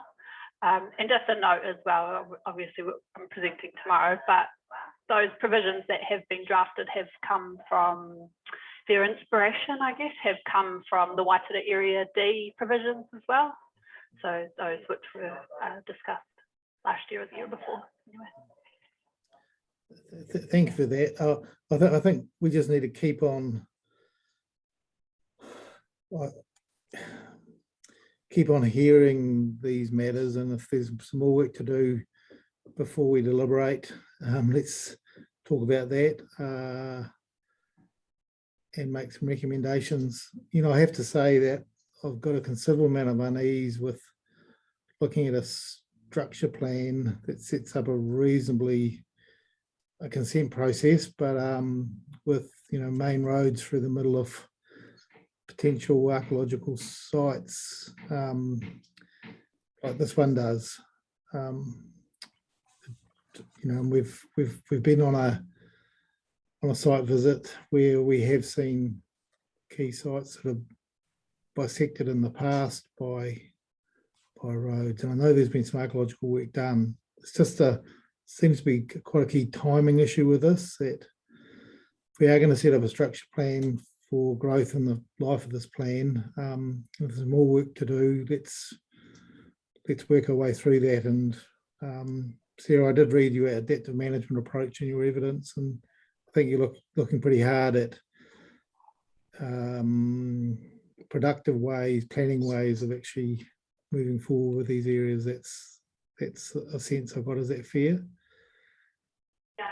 Yes, definitely, and that's the conversation that we did have with Ngāti Whiti and Ngāti Tairi as well, that there wasn't an in-principle objection to providing land for housing. But yeah, we're just trying to find some productive ways of moving it forward anyway. Okay, thank you for that. I just wanted to, it was something that I really wanted to ask, and the opportunities come up. So thank you. Shall we move on from Carrington Road? And Commissioner Dave, just in regards to the potential site in area of significance to Māori, so Laura has mentioned around it the area of significance, I guess, and both Ngāti Tairi and Ngāti Whiti will be presenting tomorrow as well. You. Yes, thank you. Thank you, Sarah. Right, junction structure plan. Okay, so this is obviously the junction structure plan development area. And if I can just give you sort of a highlight while we're looking at the structure plan in terms of what's shown on this map, we've obviously got the transpower lines running through the bottom extent of it. At the northeastern corner is a one-lane bridge, an existing one-lane bridge over Junction Street. That's part of the long-term plan, has identified that for upgrade. And then the Tihinui stream runs along the eastern boundary of this area. We've got a large reserve extending along the extent of that. The Tihinui walkway, I'm not sure if you're familiar, commissioners, but it extends just north of the structure plan down to the coast. So this seems like a logical extension of that. This area currently is the eastern portion of it is an existing residential zoned in the operative plan. It's quite steep in that there's a large ridge running through the centre of it, and for access constraints, it's never been developed. So that the structure plan and the rezoning of the western side of the development area will unlock that for access and hopefully facilitate the development of it. The land from Tararua Road on the western side, northwestern side of the boundary, drops quite steeply, and some of this land is quite low lying in its proximity to the stream, and hence why we had the wetland assessments undertaken by the regional council because of its low lying nature, and they've identified, as you can see, a number of these pockets of wetlands within this area. And I think that's probably the key features on there. There's obviously a site that's also been identified on there by Mr. McCurdy as a potential archaeological site. Can I jump, just ask a question? It comes back to the issue, and I know I sound like a bit of a dog with a bone, and it's not big in the scheme of things, but it's just something I want to get my head clear on. So if I pull up the E-plan and I've got this area highlighted and I see all of the indications, down the eastern boundary here, you'll see indicative road transport network, which is a district plan overlay symbol. You'll see you've got your collector roads, local roads, pathway connections. So that the dashed grey lines are pathway connections. And then if I go into the E-plan, in virtually the same location, albeit not exactly the same, you have the indication for a public access corridor, which we know public access corridors are controlled by or dealt with in their own chapter. Where are pathway connections dealt with? Are they a separate proposition? Are they dealt with in the transport chapter? What's the obligation distinct from public access corridors with pathway connections, and how do they actually get formed and get created? Look, I think they should probably be the same thing, and that's a good point you make in terms of the wording. They should be reflective of the same, and they should be mapped the same. I think in terms of these pathway connections, it would be intended that at the time of subdivision and development, these areas of land would be vested as reserve, and requirements to form these pathways would be created at the time of that. Can you do some homework for me? And I mean, you as the collective view, can you just track through the rules that would lead to that outcome? So I can't immediately see anything directly in the transport chapter or the subdivision chapter. I mean, the transport chapter refers to pathway connections, but there don't seem to be any rules that trigger a requirement that they be created or formed or even, respected to some extent. And it comes back, I guess, to that issue where in this case, the pathway connections are all within the structure plan development area, whereas for the Carrington one, they extended off it and went further afield into the adjoining land. And I'm just conscious of putting a notation on a map that just is a Clayton's notation to some extent. So can you just maybe have a track through the subdivision and transport chapters to see how they're created or given effect to? Sure. Yep. You can come back in reply or whatever. Sure. When the time's right. Commissioner Daish might know, because I think you sat on the transport chapter, didn't you, Stephen? Was that Antoine and David? That was Antoine and David. All right. I do have a question about the wetlands. Are these MPSFM judged wetlands in terms of the wetland provisions? Is this what the test was? Yes, so my understanding from the work that Ms. West has done is she's applied the guidance tools that are undertaken under the MPS and applied them onto these sites. What she has said is that MPS and NES for freshwater management is sort of a work in progress, and there's quite a lot more guidance being developed as we speak around how these wetlands are calculated, and an exclusion is being worked on for some pasture exclusion areas, which may apply to some of these in terms of whether or not they could in the future may be excluded from the MPS. But for the purpose of what she's undertaken is she has used what the information she has in front of her to date when she did that, and that was the identification under the MPS guidance criteria around the identification of these wetlands. But what she has said is that in time, as this work is refined and developed, some of it may be excluded. It's certainly been a incredibly time-consuming provision that MFE has come out with, probably in RMA lawyers' practice and planners' practice and the college's practice. It's consumed hundreds of thousands worth of hours. Oh, absolutely, yeah. From my and the understanding is they have the to look guidance at doesn't every, help, does it? The guidance is,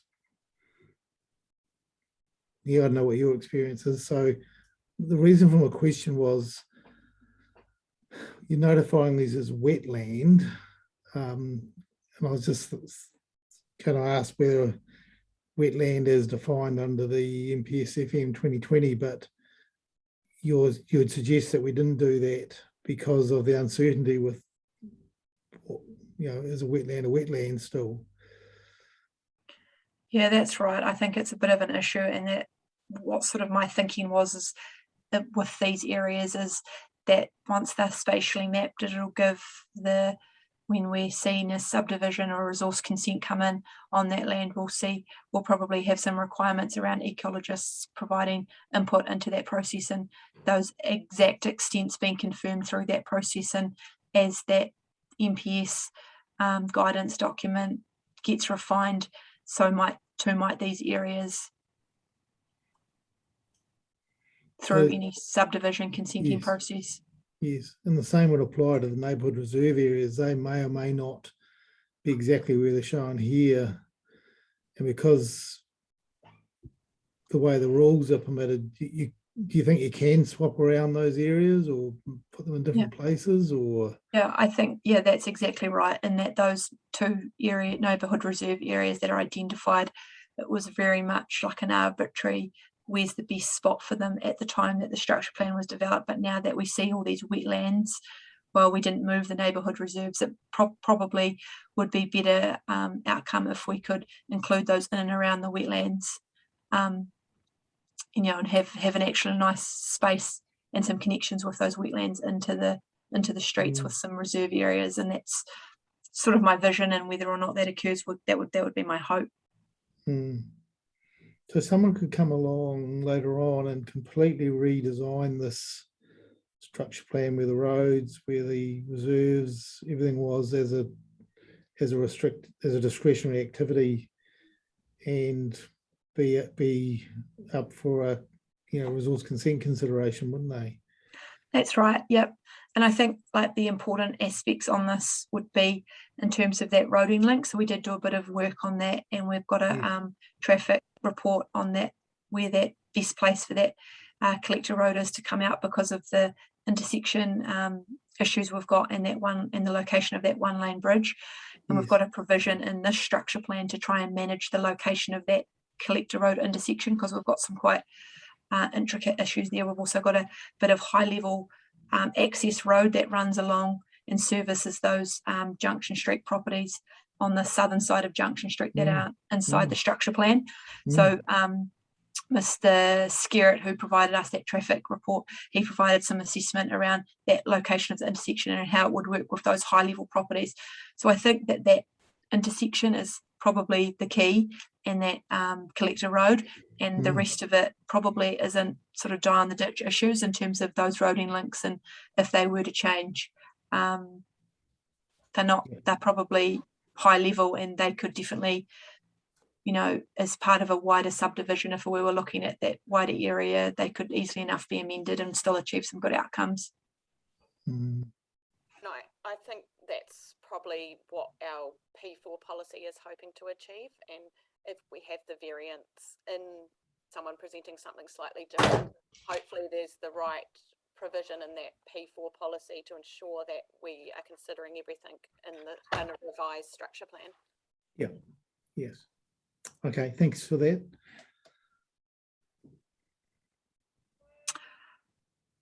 So if I just carry on, and if we go to the next slide, I think I've probably covered this all already in terms of our discussion. So if we can just carry on to the next one, please. And so, yeah, in terms of the issues with this area, obviously, I think we've probably traversed it a little bit already in terms of the cultural issues that remain outstanding and the further work that we need to probably work through in terms to come to a position where we can hopefully be in a position where we're in agreement with Hapu and iwi on how we manage those provisions within the plan. And that's basically it in terms of the Junction Street development area. So if you don't have any questions, we can move on to the next one. Yes, please. So the next one is the Oropuruti structure plan development area, and this one is for industrial zoning, so it's slightly different to those residential ones in that it's an industrial area. It is come through from the operative plan framework for growth that Louise identified earlier. So it was part of an Area N proposed plan change to the operative district plan that extended from Egmont Road, which is the western boundary of this structure plan, and it extended all the way through to Henwood Road, which is outside of this image, but it extends further east. And then obviously it's bounded to the north by State Highway, the entrance into New Plymouth. As part of that Area N plan change, that was when the Bell Block bypass was going through Devon State Highway and the Oropuruti Pa was discovered, which is shown just to the right of the structure plan. Obviously the extent and size of this Pa has delayed the plan change ever proceeding, and it never went into the operative plan. And so this structure plan area has identified as a fallout of that Area N plan change, and the work that was done is that for that industrial area. And this is just identifying a smaller portion of that Area N for industrial, and it also the area of land between State Highway and the structure plan northern boundary was part of a private plan change, which Louise identified earlier, plan change 2, I think it was, and it had those specific RL levels identified for building heights within that private plan change, and that was originally proposed to be carried through into this structure plan development area. As part of the work we have done through the iwi engagement, Hapu engagement since submission periods, we've identified some amendments to the structure plan. One being we have pulled the indicative road going through into the eastern boundary, because originally the council had a memorandum of understanding with Waka Kotahi to provide a connection from Egmont Road through to Henwood Road, a collector road to take some pressure off the state highway. And the road that we had shown in the operative plan and originally the proposed or the draft plan was to show this indicative road going all the way through the PAR site. And so council have agreed now that that road won't go through, and we've identified as part of the proposed plan an indicative road going south of the structure plan area, which you can see just the bottom end of this structure plan. And so we've pulled the road, the main collector road, off going through the PAR, and we've provided a connection back to Oropuruti Road. We've also identified and had those wetlands mapped within the area, and we've identified some potential archaeological sites in there too. And also a buffer along that Southern Railway Mangoni stream boundary. I think that's all on terms of the map. If we don't have any questions, I can go through to the next slide.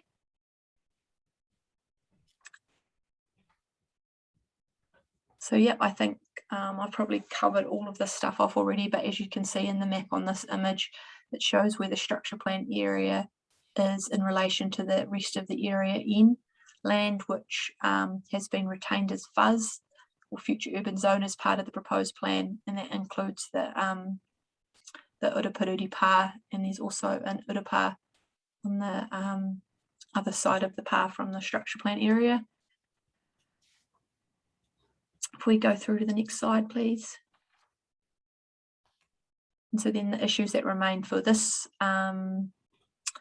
structure plan development area is obviously the cultural issues and the cultural importance of this area to both Hapu and iwi, given the location and proximity to the pa site. And like you identified before, Commissioner Daish, about the appropriateness of this rezoning. So I think the iwi position and Hapu position and evidence is that they are opposing the rezoning of this, and they would like to see this retained as rural. And then the other issue that remains for this one is the height limit, which we've got Ms. Johnson, excuse me, presenting evidence on this afternoon, and that's a reflection of that RL height that we had retained in the proposed plan through from the historical Urupururi private plan change, that we'd originally retained that height limit through into this area. And then through the 42A report, I suggested an amendment to that to the 12 metres rather than the RL height. And the reason being for that was because this area of land, obviously, well, twofold, it's culturally significant and it's also quite undulating in topography. And the RL height limit was really encouraging large-scale earthworks to be able to feasibly achieve industrial height buildings in that location. So I've recommended a change back to the 12-metre height limit to try encourage the retention of the landform and also the earthworks provision that we've put in there as part of the 42A report to hopefully address some of those concerns around large-scale earthworks. And I think that's everything for this one. So feel free to ask any questions. How many And, landowners in this area? There's only a few. So there's one landowner that's recently brought quite a significant part of this area, and I believe he would have probably most of the land. I think there might be one or two other landowners other than this one landowner. So there possibly is three, but one landowner owns probably 90% of it. And that's something that I could possibly add, is that given that we've got this one landowner who is a well-known developer within the district, we've already seen some pressure to develop this area. So we've already got a number of resource consents for subdivision and development within this area for industrial development. This area, in terms of its underlying general industrial zones, already been counted in the industrial land capacity? Yes. Prospect, yeah. So the fact that it's zoned general industrial but not developed adds into that overall figure for industrial land supply for the district. Yes. Yeah. Louise, I'm not sure if you're wanting to add to that, but yeah. Yeah, no, it's counted as the lands is our capacity for industrial. Correct. What's the size of it? How many hectares is it? Do you know? If you just go back one 30, slide, 30. Christine, Oh, right. 33. 33? Yep. Yeah, 33. That's right, 33.5 hectares. Okay.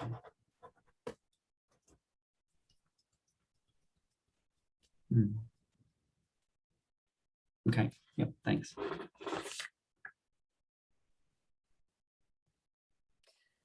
Okay, so the last one, Dev 5, Patterson Structure Plan Development Area. So this, just by way of a bit of background, on the opposite side to the structure plan development area on Patterson Road, that is existing residential, and that was rezoned through a plan change back in 2009. And just by way of information, this side not the extent of this structure plan area, but the immediate side of Patterson, both sides of Patterson Road were considered in that plan change. And at that point in time, there was different landowners through there who were all strongly opposed to it. So that's why that plan change resulted in a split zoning down the middle of Patterson. So one side became residential and the other side remained rural. So I'll just bring up the slide. So this area was a little bit different, had its starting point a little bit different to the other structure plan areas.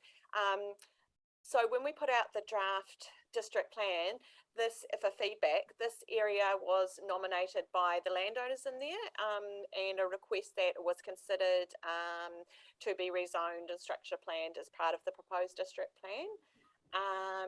So this process started out with a lot of landowner work, and the landowners went away, did engagement with the other landowners, engaged experts and started the process and presented to us that this area was worth being considered. And then council took on board this work and after looking at all the assessments and work, decided that this was a good area to proceed for rezoning to residential and structure planning, and took it on board as part of the proposed district plan. So this area, the structure plan is 23 hectares in size. This area is a bit different to the other general residential structure plans because of the topography, and it can be steep and undulating in places. To reflect this topography and the nature of the land, a larger minimum allotment size of 600 square meters was set for this area.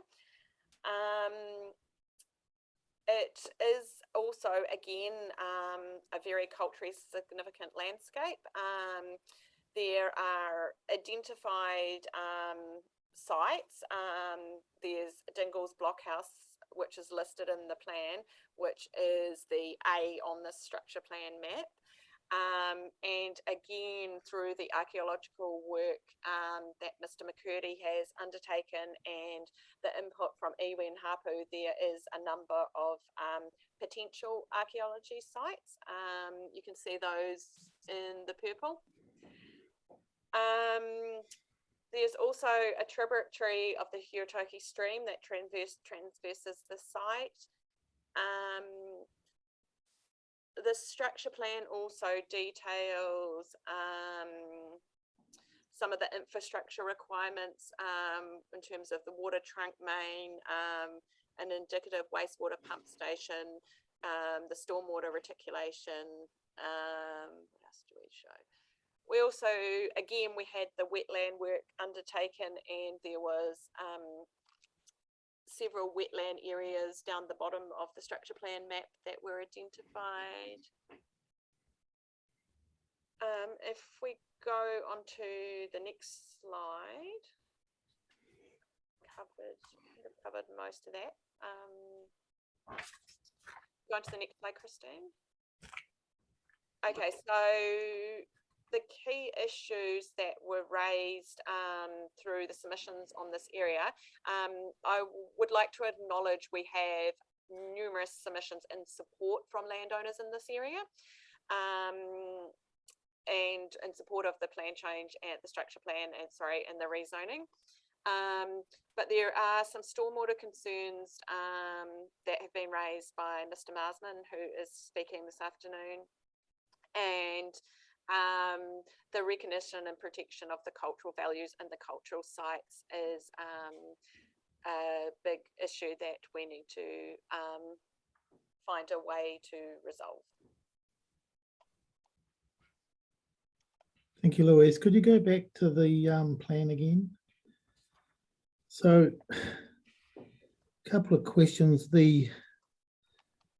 One of the potential archaeological sites is underneath one of the houses. Is that what we're seeing down the bottom? Yes.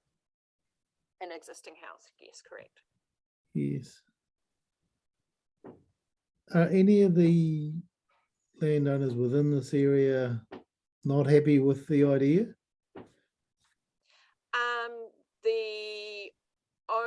The proposed structure plan, you mean? Yes. The only landowner that is unhappy in his evidence is Mr. Marsman. However, in his submission, he was in support of the structure plan. Okay. The rest of the landowners are all in support of this area being rezoned and structure planned. All right.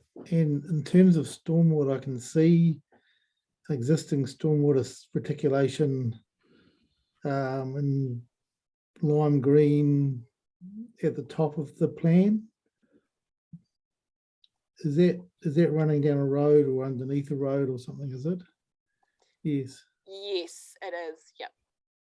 Down that. That's why they're sort of, it's a bit hard to see the road. Yes. And the trunk main, the water trunk main and the road are all on top of each other. Unfortunately, it's a bit unclear. Yes. And is the lie of the land heading stormwater from this area, is that flowing towards that existing stormwater, or is it stormwater infrastructure, or is it going somewhere else? Or... Yeah, no, this land flows back towards itself, so it all flows in towards the centre of the site to the bush areas, and the low lying part of this all flows into the centre of this area, so it doesn't flow back up towards. Okay. The other side of Carrington Patterson Road is a lot higher. Yes, all right. It's hard to sort of work it out on the plan view. Yeah.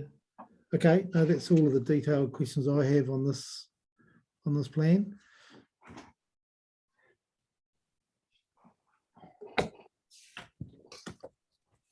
Kit, do you have anything else?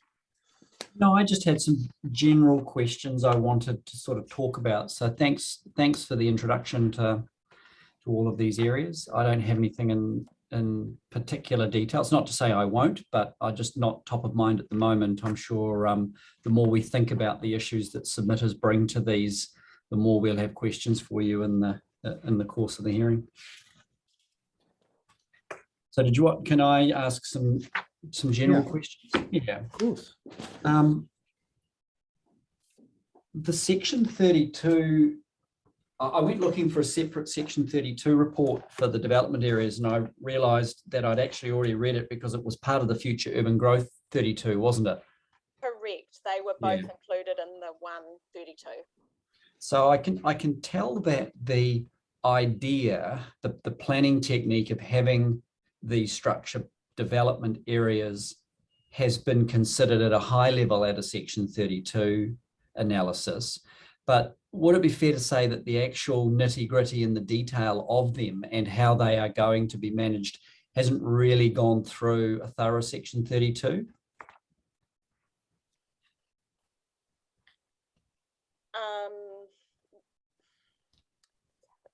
Prior to, well, let me clarify that. Prior to notification, I think, is the better way to put it.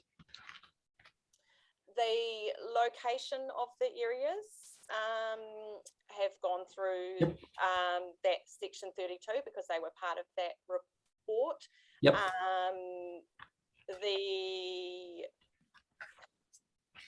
Some of the details, because the proposed district plan did include the actual structure plans and the rules in the proposed district plan. So they have been through that initial section 32 process. However, they have evolved and changed obviously through the submission process. So I would say at a high level they have been through that process because they were part of that report. The details of the structure plans and the rules were in the notified version of the plan. Yeah, well, look, I mean, I accept that as a high level analysis. I don't think you could put it higher than that. Certainly, there's been no real differentiation and analysis of the specific rules that might apply within them, and to some extent, the exercise that you've gone on since the plan was notified at the instigation of Tangata Whenua through the wetland analysis and the I mean, to some extent, that is now revealing a lot of the detail that, you know, might have ultimately been done earlier. But I guess now we're in the situation where it's come along now, and we've sort of got to adapt to it, really. I guess that leads me to my next question, and it's that horrible 4-letter word, scope, and how much scope we've got to actually panel beat these provisions into something that's more acceptable, or arguably, you know, meets the concerns of the submitters. And here the big submitter is really Tangata Whenua. And I guess you could take the high level approach that their initial stance was complete opposition to the structure plan development areas. So that's one end of the bookshelf. And at the other end of the bookshelf, you've got the notified plan with the provisions in it. So some lawyers would argue that that therefore gives the panel scope anywhere between those two bookends to panel beat these provisions.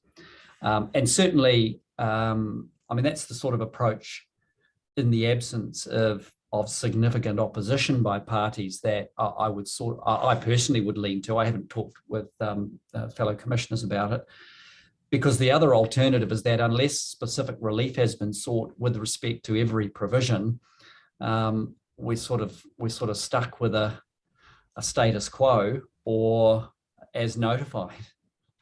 I mean, have you guys thought about the scope issue? I believe that the Tangata Whenua's submission detailed, they opposed it until a cultural impact assessment was undertaken, and then something along the lines of and amend the provisions in relation to that cultural impact assessment work. You look, I understand that. Where we were thinking we had the scope lay within that ability to amend the provisions. Yep. I guess, look, I understand that. I think the problem we run into, though, in this forum is that how could any person reading a summary of that submission have known what the outcome could have been of that further process? For example, would landowners within these structure plan areas now be concerned that wetland areas have been identified, that potential archaeological sites have been identified, that the indicative roading network's all been changed, because none of those things were signalled when the submission was summarised. Now that's not fatal, but I mean it is a concern, because we've necessarily got to follow a statutory process here, and to some extent it will come down to whether those who are further submitters in this forum and on these particular plans are going to raise significant concerns with the outcomes in a way. I don't know. I mean, I'm pleased you have thought about it. It's something that I've written in the report a number of times in terms of how far we can go with amending these provisions. And I guess the other thing that is sort of pushing the other side of it is that, you know, these areas are quite critical to the council's urban growth strategy, and just simply sending them back to the drawing board pushes up against a whole other brick wall, really.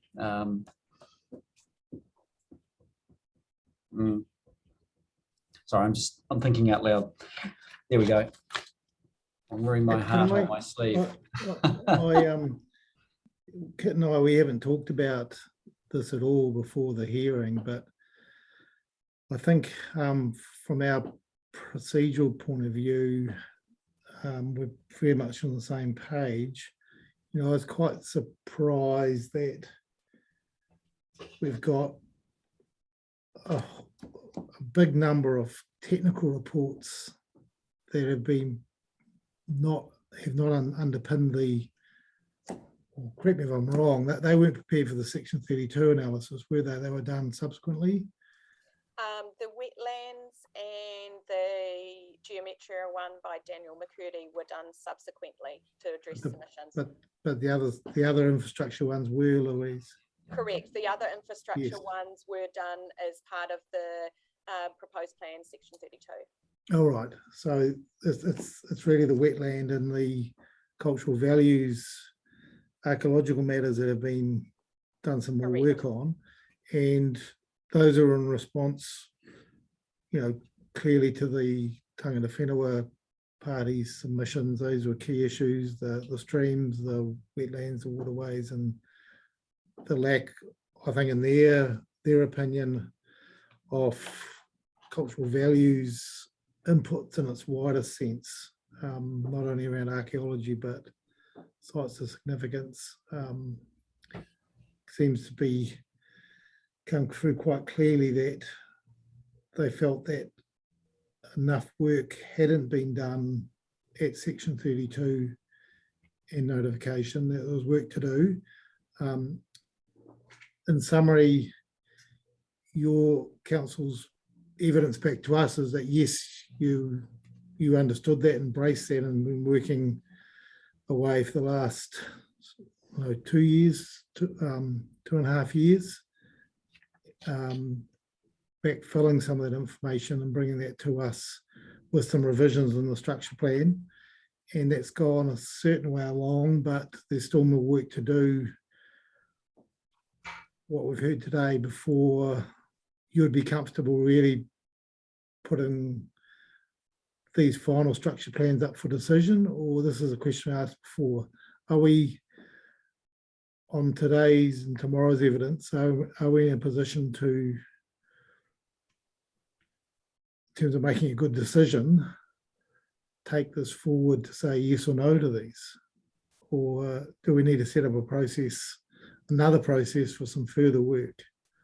I think some further conversations and discussions between council staff and iwi and hapu need to occur over the provisions and the wording of the provisions. That has not, we've run out of time to do that prior to this hearing. Yes, but the provisions and the structure plans, you include the plans themselves as part of the provisions, I presume? Yes, I do. Yes, and I think Sarah quite helpfully gave us a heads up that through a private plan change, that Waitara D area was put through the mill in terms of the more detail that was needed before finalising that structure plan. But that took quite a lot of work and effort on the various parties to achieve that. Yes, so look, I think certainly, yeah, this process just does seem to be slightly undercooked, but we've got some progression now with the further evidence from Sarah, and we'll hear from the hapu evidence as well. So there's another round of information and thoughts on the table now with the council team through that evidence. So things are moving along, aren't they? Now, Stephen, I think we've got to be grateful for the willingness of Tangata Whenua and the council to actually advance this, because and that's huge. I mean, Sarah and the hapu could have come in and just said no, not happening, and that would have really created an issue. So, and I guess to some extent, I just wanted to pick up on that, because in the 42A report, there's that they stood out for me. It's paragraphs 167 and 168, and it's in the cultural engagement section. And until that point in the 42A report, the author had written, or the authors had written "we," and these were the first section of the report where "we" was abandoned and the royal "we," council, was used, and then the report goes back to "we." Now, the "we" was the three independent planners who were providing an analysis of it, and the way in which 167 and 168 is written doesn't read as independent advice. And I just wanted to get a sense of whether those particular paragraphs are actually appropriate within the report, or are they statements that ought to be made by the council to tangata whenua rather than the authors of this report? Or is it the intention that by using the word council, the reporters have in fact got confirmation from the council that they can advance that apology on behalf of the governing body? You may not even be conscious of the change in the language, but I certainly picked it up. Commissioners, perhaps I can speak to that in the first instance, because that is part of the Area Q discussion. And there were most of the content in terms of the assessment and analysis has been from Louise, Laura and myself. We have also had the opportunity to have input into the report, particularly in areas where there is a higher level and strategic issue, I think, being raised in terms of the whole process sitting behind the proposed plan review and how council has responded to that. And those particular paragraphs were included with the input of senior council staff from within the wider planning team.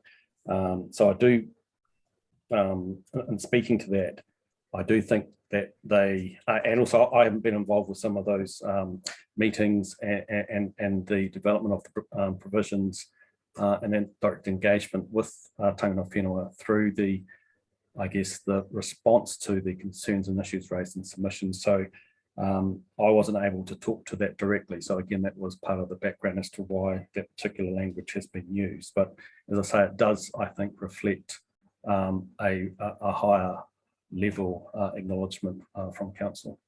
Well, that's, I mean, that's good. I take no issue with the statements. It just seemed that they seem slightly out of context in a report written by 3 professional planners, and I think your acknowledgement that they do represent statements made with the advice and input from senior council planning officers is appropriate. But I just needed to know that it came from beyond the authors of the report, and so therefore carried well, I wouldn't say more sincerity, but certainly represented an acknowledgement that went beyond the author's role in the preparation of these development proceedings. So that was good. So I appreciate your candor on that. It's helpful. Kat, while we're at that page, I'm just going to ask a question about following paragraph 169, which refers to a draft cultural values statement by Puketapu Hapu.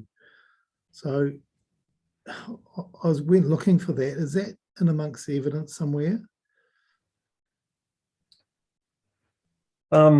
Commissioner, I have received a copy of that. I don't believe we've actually included it as a specific attachment to any of the material that's come to you from council staff, and I'm not sure whether it's actually been included as part of any of the iwi and hapu submissions or evidence, but we can provide a copy of it to you directly. If that would be helpful. The reason for asking, again, this carries on the council terminology. It provides substantial guidance to council.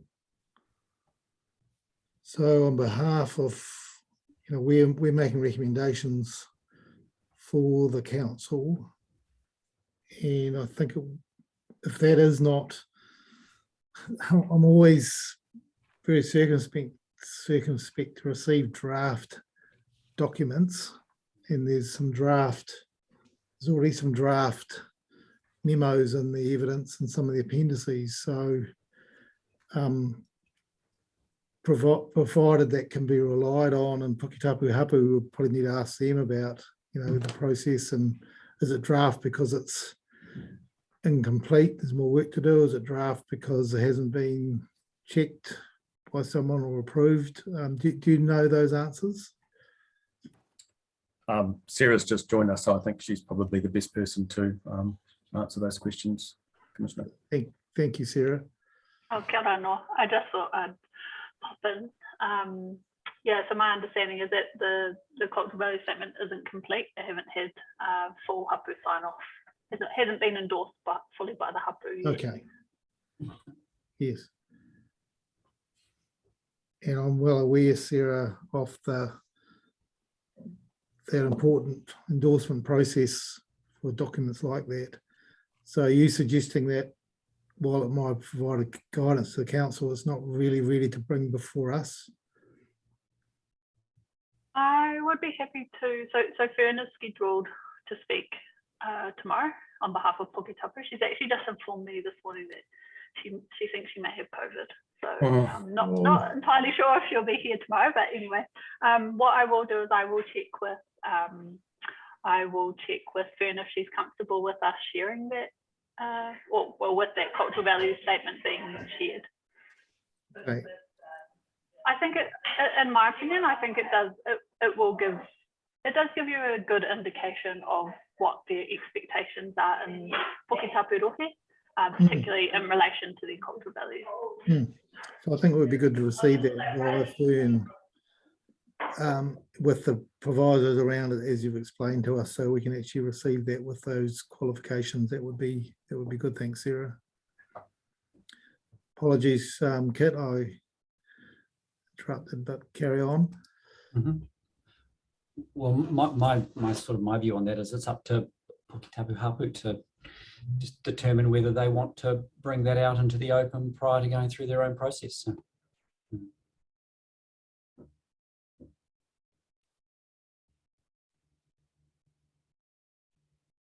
Yep, I think we're back with you, Kit, if there's any other questions. oh, no, no, I'm fine. Fine for now. That's good. Thank you. Feels like it's lunchtime. I did make some other comments through the 42A report. I just checked whether we've covered. So just quickly working through.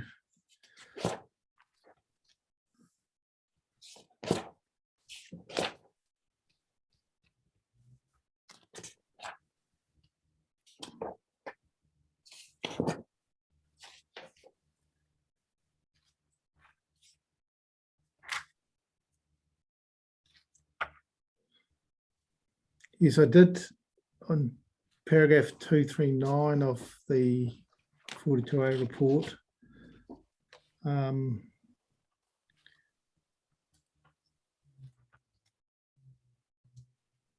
This is a list of changes that have been made, and I did write beside it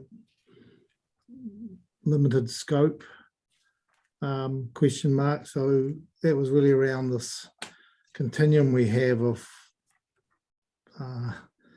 throw it out on, well, not throw it out, not progress with the structure plans through to what we had as notified. So again, whether you had any comments about the provision of scope to make those amendments, which I think you've already answered, is in the various tangata whenua submissions. Louise, that's your opinion? Yep, that's my opinion, that the scope falls out of the changes to these provisions. The scope of it falls out of addressing the concerns that tangata whenua have raised through that piece of work we did. Yes. Yes, right. I just have one final broader issue, and it's on page 1 of your appendix 1 to the 42A report. It's the first page about the overview and the cross references. So it's the one which we've been seeing coming through about objectives and policies in this chapter to be read and achieved in a manner consistent with the strategic objectives. It's that cross-reference I'm referring to. Can you see that there? Yeah. So I've read ahead a little bit into hearing 20, where there's a legal submission from Forest and Bird, basically saying that the strategic objectives, in their view, they had a very limited submission on that, and somehow they don't believe that their submission underpins or has correctly underpinned that that change, which has come from our minute 9 strategic objectives interim guidance. I just thought I'd signal that they say that this should be put to each of the hearings 42A reporters. So it's a broader issue, Louise and Laura. Kat, I don't know whether you've had a look at that or managed to get your head around that legal submission, what they're trying to say. No, I haven't had a look at that yet, but I will have a look at it. Kit, presume have you cast your eye on that one? Sorry, remind me again, Stephen, what There is a legal submission from Forest and Bird in topic 20, which says that where those words are used throughout the chapters, just really saying that they didn't actually request that as relief and they didn't agree with it. And really putting, the way I read it was sort of putting notice to the 42A reporters that they need to be careful how they've picked up those words changes. And I think we did address that in our minute 9 around interim guidance, and we've got a whole lot of legal submissions about those points, remember? Yeah. So I think all we should do is, Louise, if we can have a look at that. Did you And say maybe, they filed something in hearing 20? sorry, we haven't heard that, Kat. I've said I've read ahead. Oh, yeah, okay, all right. And I'm not involved in that one, so I'll have a look at it if you like over lunch. We can have a chat about it. If you like. yes, I think it'll be good because it is back referring to other hearings. So that's the reason I've raised it. Excuse me, Stephen. Yes, hi, Sarah. Hi there. I've had a look at this. It's come through in my email, and my view is that they have asked for the sentence to be reflected in all the chapters. Bearing in mind that, of course, I'm a planner, not a lawyer, so I believe we have got scope, but I am getting that checked at the moment. Okay. I think the part of their submission is that there was 2 parts of it. They've requested that the wording is repeated in each chapter, and so that plan users are aware that there's higher order, not higher order, we've got the strategic objectives that people need to be mindful of, and all these other objectives need to be read in a manner that's consistent with them. So that's the first part. But the second part is where they seek particular words in that sentence to be removed. And that's the bit that we haven't necessarily recommended. That part of the relief is actually accepted. So that's the part that I'm getting checked for you. So that shouldn't be too far away with you. I can give you a view on that. Yeah, Sarah, I was sort of hoping that you might come on because I was reading the hearing 20 material just yesterday, and that they were back referring to all the other 42A reports saying, hey, they've found that their submission is being relied on, they don't agree with that. So it is more of a legal interpretation question. And if you could just get that through to us for the benefit of all the commissioners and other 42A officers, just to see whether there's any issue that we have to deal with as we go through deliberations chapter by chapter. No problem. Okay, thanks very much. So I think that's the end of our presentation from the staff team. Thank you very much. It's been quite a busy morning. Obviously, sort of challenging topic for us, and we look forward to hearing the other evidence and carrying on after lunch, which we'll come back at 1 o'clock for. Thank you.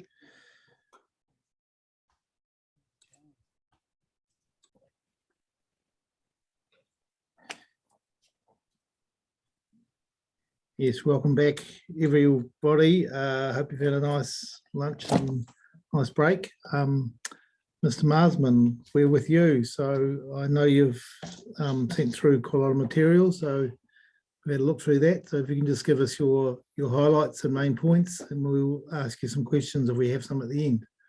Then you must have a headache now, right, to read all the papers. We've flicked through them. There's a lot of material there, which obviously you're well familiar with. 10 minutes we have, right? So 10 minutes I have. 10 minutes, if you could keep it to that, that would be good. It's 3 minutes after 1. Okay. Well, to the members of the hearing committee, you have the papers in front of you. I'm so talking on behalf of my partner, Mrs. Ute Blijdessel, which is also a director of International Food Safety Consultancy Ltd, as a trustee of the International Food Safety Consultancy Trust. And sorry, my mistake, and have full knowledge of the contents of the letter and the reports in the attachment. We were the first owners of the 10-acre property, which has been upgraded since we bought it from Mr. Armstrong in 2001, and have a full knowledge of the property. And we sold 7 acres to the owners of Patterson number 14. I'm very pleased to have the opportunity to address some issues, not issue, but issues to the committee members. First, to explain the contents of my paper. Part 1 is mainly a background of myself, which is also mentioned of all the NPDC experts in the last correspondence of Patterson Structure Plan Development Area Section 42A. Part 2 is the topic rural and residential area, which is important, I think. A general letter to the council which provided some background of 20 February 2018. However, Appendix 3 is incorrect. The little lake is the main source of the large lake and was there in the past. The stormwater is another issue. See part of the stormwater in the document. The status of Lot 1 of Patterson Road 25, where the subdividing is, and the inconsistency of the definition of Patterson Road in rural and residential area. The council approved the plan for subdividing of the rural area of Mr. Armstrong. The previous owner and the construction / work on Patterson Road due to the subdividing is a mixing up of rural and residential site. See the pictures which I have given in extents. Part 3 is a very important point. The issue of an illegal hedge, acapanthus and cherry trees on Patterson Road number 22 is already known for years. But no action has been taken by the council. See that chapter. Also, it's a safety concern in the light of the future traffic of Lot 1 of the subdividing of Patterson Road 25, which has been commented extensively because B2W gave a wrong, misleading report. Then number B, this issue of not addressing the stormwater from road of Patterson Road 22 and the wrong location of the pipe under my driveway. The entire issue of stormwater has not properly addressed by the council, and even now, when one part of the stormwater is solved by disconnecting the pipe on 25, the stormwater from the road and the pipe of 22 has not been addressed. A temporary solution has been made by me to redirect the water and not coming to our driveway. The cost only the last couple of months is $30,000 due to the washing out of our driveway, not even talking about other issues. The emptying of the swimming pool of number 22 on our driveway is continued. Part 4. That is an issue BTW proposed. The comments on BTW has been transferred via my law firm, Peter Ensley. No response at all have given by the council members Rowan Williams, John Eagles, David Langford, Roald Small, and Craig Bosby. All of them has received a huge file with the comments of the BTW proposal. In part 5, there is a damage of the entrance clearly stated. Part 6, general information. There is on page number a statement that a council member related to the stormwater, he says, oh, it is only a small amount of stormwater. The flooding was frequently to the driveway and adjoining land. See pictures. The pipe under the entrance is wrong and placed without my permission. The construction road to proper standard is important. And I've shown pictures what I have done in 2004. And all the related documents have been provided to you. Then the stormwater of the private road to number 14, etc., of the roundabout has not been solved, all the stormwaters that comes on our property. See the pictures, huge pipe. Also the pipe of 22, indirect coming out our property, wishing out our hill. Also a pipe coming, so a pipe of interest, a temporary solution has been done with permission of the council to prevent that the stormwater coming. But the stormwater from the hill is very large. Then part 7, the comments on the report to the council of the so-called Blue Marble report by G.O. Sink. On Form 5, submission on publicly notified proposal for policy statement on plan change and variation was presented to me by Sarah Edward of the NPCD, where a mistake was made not to be heard, which has been rectified. The number 14 Patterson Road, who was the spokesman for the group, has been terminated in the consequent letter of the NPDC that they will no longer represent me.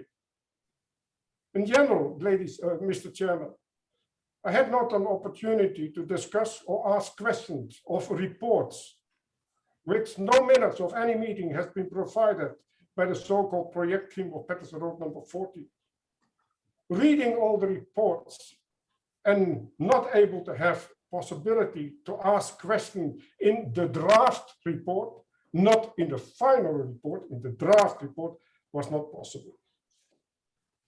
So a little comments.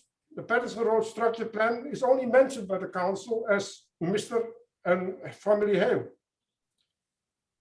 The other thing is that on the 20th February 2018, is only asking for a residential zoning along for the numbers 4, 2, 5, 10, 28, and 40. Question for me to the committee, are there more land for residential requested by Patterson 40? Now, I'm coming on number 3, the drawing, which has been already mentioned by you. If necessary, I can show that where the problems are. The question is, nobody give me an answer.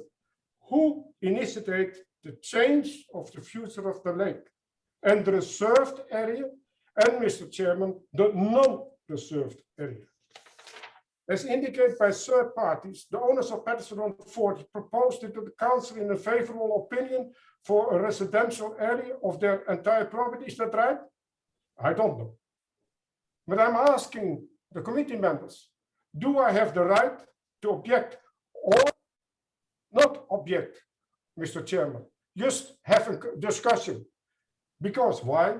The issue is that the walking and bicycle path is going for a large part along our property.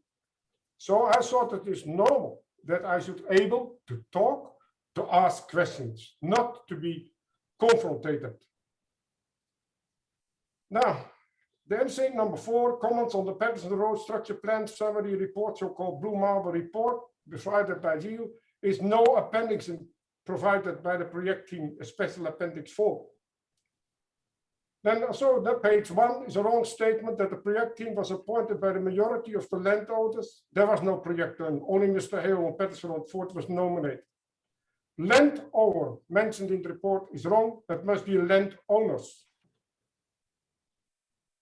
Then let me come to an issue that also no minutes has been provided by 6 meetings or any personal meetings in the council.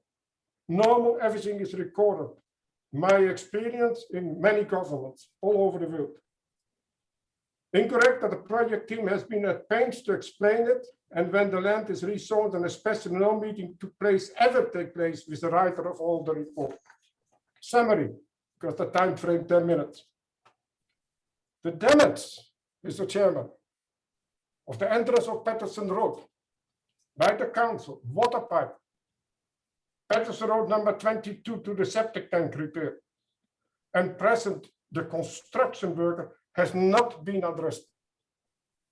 The work of the firm is unknown, even when I've asked questions, what are you doing? No planning has been provided.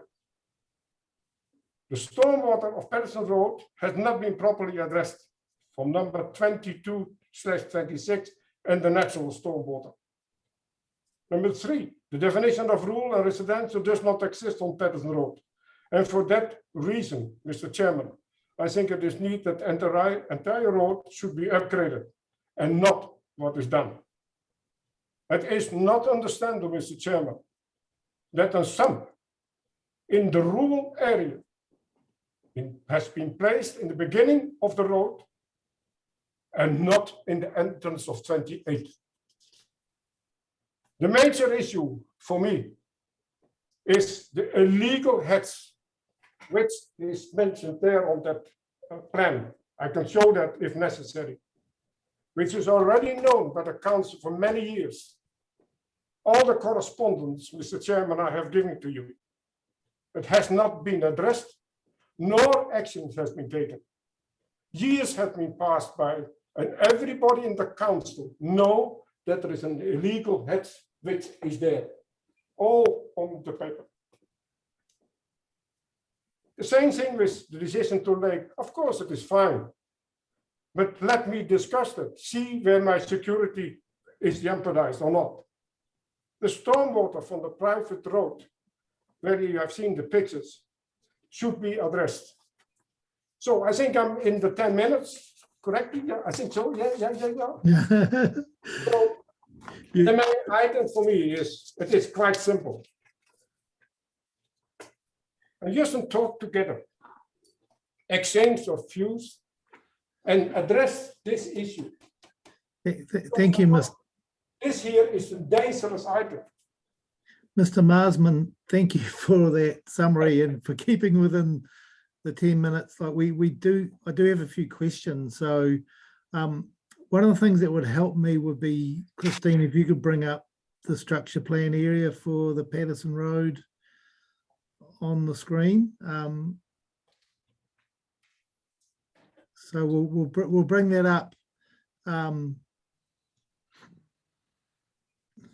Right. So this one here, that is the lake. yeah, I wonder, Christine, can we make that a bit bigger? That was all us here. That was all our property, that is sold to 7 acres.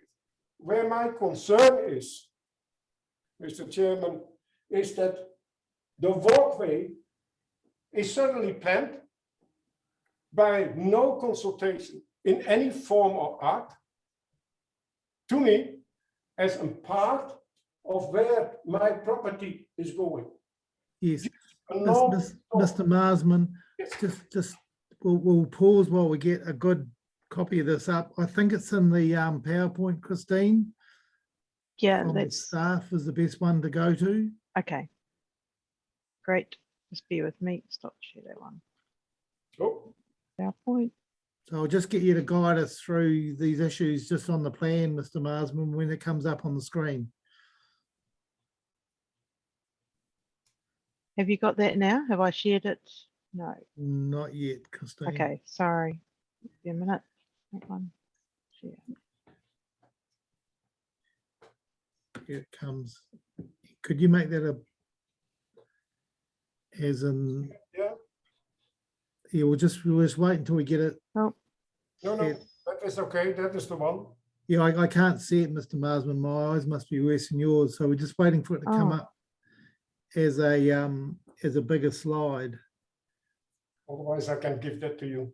is that not Mhm. showing? Sorry, Stephen. It's what's on my it's just screen is showing big. as a only half the screen. So Oh, the yeah, way it was before lunch was what we're after, Christine. okay. That's what okay. No? The bigger? One moment. I'll just I'm trying to get it. Might be a moment. Yeah, we'll just pause for a moment, Mr. Marsman, while we get the. I go down.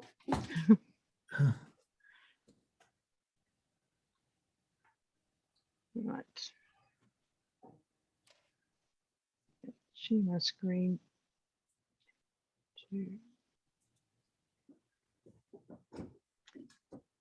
Won't be a moment, sorry. No worries. And Get myself into 10 minutes, so no problem.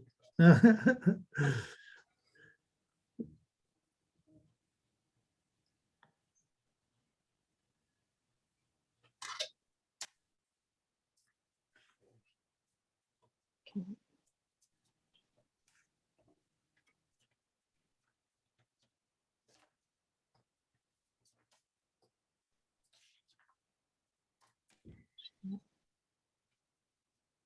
Can you see this one now, Stephen? I'm just going to go to the Can you just page. make that full Yep. size? Yep. I'm Yep. just going down.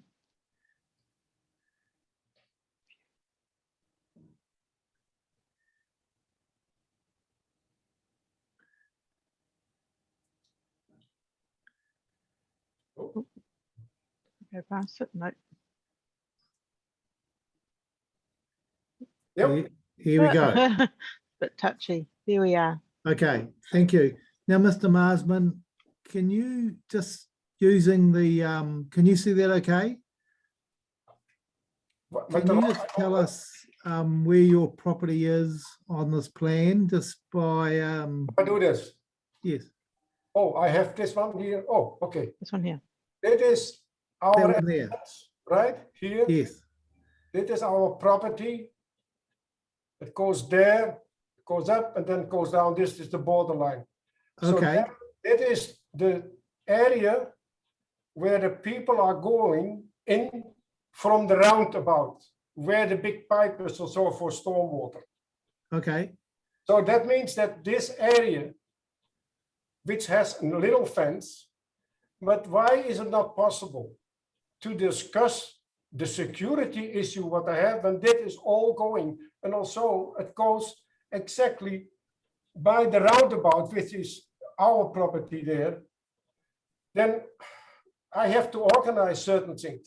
The main item is that nobody till now can give me who has developed this. Yes, you talk today about archaeological stuff, no problem. Those that one and that one. But the main item is that there is a security issue for me. Now, is that a problem? Very simple to solve. Just a talk. Simple. yes. Big issue. Mr. Marsman, what number is your property? Are you 28 or are 28. you're 28? You can That's see right. it on the planning.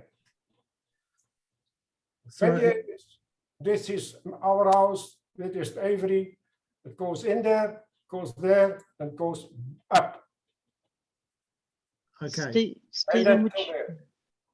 Right, this is our entrance on lot 28. okay. It's 20 lot 16. Christine, you had something to say? would you like me to bring up the aerial? I've got it already. Mm, Maps. If you I click, think we're okay with this Okay. plan. Mr. Marsman, the lake you're talking about, is that the detention pond up there that the arrow's pointing at? I beg your pardon. Is the lake you refer to in your evidence that? No, the lake is, pond we have sold the 7 acres, included the lake, to the family home. Okay, And then suddenly this plan was coming in.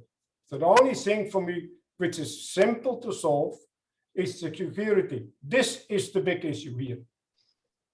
There security, is the big issue that you can click on Patterson Road 2226.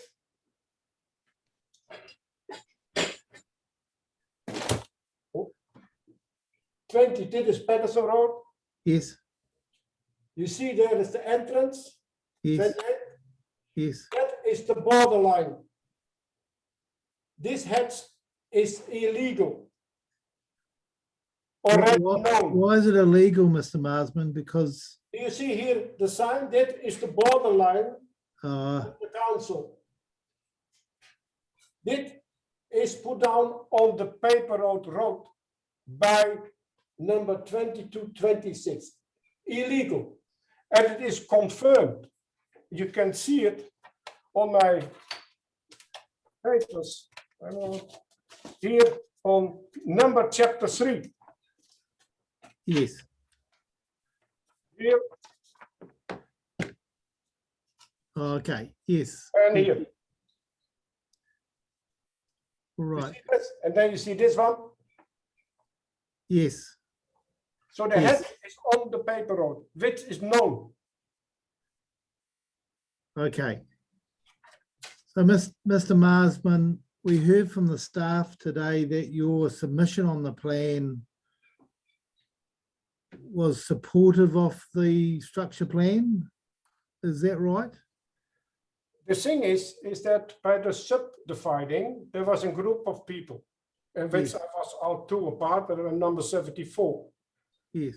The issue is that I have been, because have been traveling quite heavily, that I never had the chance to go over a draft report. In every report in life, what the government is making, there is a draft. The draft is then able to comment on, and then there will be a final version. That is done in all the countries, even in my reports, which has been quite heavily. This is the way how it should be done. That was never done.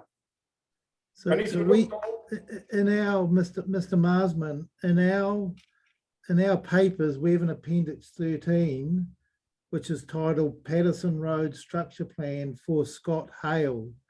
Is this the report you're referring to?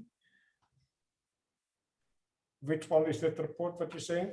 It's appendix 13 of the section 42A report officers. It's by Civil Infrastructure Consulting, Geosync and Blue Marble. Is that the That one? is the Marble report, yes. And if you look to my papers, you see all kinds of questions, because I've never had the chance to go over it. Oh, okay. So this was produced in 2018, wasn't it, Mr. Marsman? That is the report that was done in February 2018 to indicate to you, that is in number 2 chapter of 20 February, where this was decided. So the version we have is dated 7th of September 2018. That Got was a revision A on it. There's an Is that- appendix 1, appendix 2, appendix 1 and 2. And there is what I mentioned to you, it is wrong. Okay, are they from this report, are they, Mr. Marsman? So the main item is that it is not some big issue, this drawing, but you know about the lake, that is future in life. Yes. I Right, think that to is- get any development under this drawing, Right. Mr. Marsman, That's the owners are going to have to go through a resource consent process, which would mean you would have some chance for some further dialogue. Would that be satisfactory? What do you mean? Well, to develop the structure plan area, there'd need to be some new resource consents for subdivision and land use. At that stage, There is a proposal. there'd need to be a proposal brought forward, and would some dialogue with you at that stage be satisfactory to you? I just want to know what exactly is planning, because if you look to the papers, what I mentioned to you, it is, 1 second, the numbers.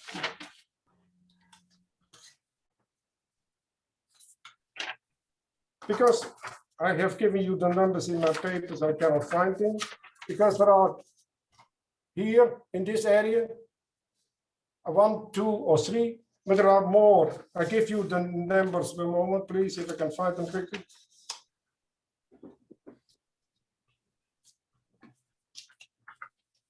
Sorry for that one.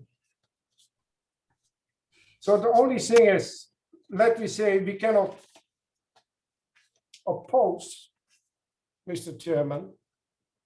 But what you have to do, Mr. Chairman, or the council, cannot look to Patterson Road And on the end, here in the beginning of Patterson Road, is a sump in the rural area. A sump is installed. All the, what do you call that, soil has been removed. Rural area. The sump is connected to the sump in the residential area. But Maasman, there is his entrance, nothing is done. And again, in the rural area, no, in the residential, there is a sump. My whole driveway, where I've shown that to you, is destroyed. What happened now with your rezoning, Mr. Chairman? If that is going to be 1, 2, 3, where is the road going to be done? The council put here, what do you call that, a footpath, fine. But they put on the rural area also a concrete, what do you call that, I don't know the English name for that. So the whole stuff here is totally mixed up. The main item for me is if a chance that this rural area, residential area, but that there is a proper stormwater. Here, the stormwater is flooding all the stuff there from this roundabout, which I've shown to you in paper. So that is the idea for me is there must be a possibility to talk about it and say, okay, that is the issue, and how can we solve that? Yes, okay. Thank you for that, Mr. Marsman. I'll see whether Commissioner Littlejohn has any other questions. I certainly understand your main points. You've made that clear. I hope so. Okay. Thank you, Mr. Marsman. Look, I get the sense you've been left out of the loop a little bit over the last few years, and you've also got some other issues about what's gone on around the neighbourhood. I guess I don't want to give you any advice, but the key job that we've been given by the council is to decide whether or not this land ought to be rezoned for future development as residential or not. We don't have any powers to tell the council off for allowing hedges to grow in the road reserve or to tell it off for where other stormwater drains might have gone. So we've got very sort of limited powers here. And I guess that leads to my question. Do you still maintain your support for this land to be zoned as residential? If the things of a simple question that I have asked the members of the committee to solve the issue of stormwater. But Mr. Marsman, it's not us. It's not up to us to solve those issues. We're not developing this land. We don't own this land. We're being asked whether it should be rezoned. Do you maintain your support for the rezoning? Then I have to talk to my lawyer and see if I will support it or not, because the question you are asking is a very legal question. Well, of course, Mr. Marsman, that's because we are deciding these matters within a legal framework. Your submission that you made was a legal request around what the council planned for this land. It supported the rezoning. Do you maintain that support, or do you want to withdraw your submission? I will first ask an opinion of my law firm, because the question you're asking is incorrect. Sorry for that. And the reason why it is incorrect, because you don't address the rezoning properly. When you are proposed for rezoning means a project of rezoning, fine. Then you have to implement as a committee, as a hearing committee or committee, that the zoning is done with a proper roading and a proper etc. etc. Well, no, Mr. Marsman, with respect, that is not our obligation. Part of our zoning decision is to put in place a framework by which the landowners will eventually be required to obtain a future resource consent to develop the land. This rezoning does not allow the land to be developed to that level of detail. Further approvals are still needed. That's what the chair was trying to suggest to you. So we may change the zoning, but part of that is to require any future works on this land to require a resource consent. which involves a more discrete and specific process which will address all of the issues that you have. Do you understand that? I understand that very well, because you, sorry for that, you are escaping some issues. Well, No, I don't agree with you, Mr. Marsman, and nor do I have to listen to you tell me I don't know how to do my job. So I with will respect, I don't think we need to have any more questions about this. I will inform my lawyer and talk about it, and then I will give you after a full consultation. But don't forget, I paid quite amount of money too for this stuff. So the money is going down to the drain if I say, okay, go ahead. I'm asking Christy seconds. You are a committee from a hearing. You can recommend and you cannot recommend. But a committee is there to listen what I'm saying, and then you can say, this is going to the council. It cannot be that a report of BTW talking about traffic and take a report of 2010. The whole report that I've given to the council, that is the hearing, what is necessary. That's why I'm talking. Hearing means if you talk to each other and say, okay, is it making sense? What you are doing is to say, oh, you have to give an approval.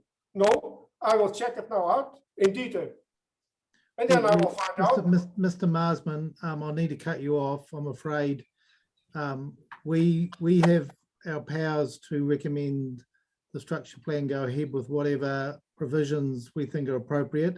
The detail planning of this area, as Commissioner Littlejohn said, is part of a further resource consent process where all these matters you're dealing with will be able to be dealt with. So we are just looking at the overall zoning and the plan provisions, not the detailed development of the site.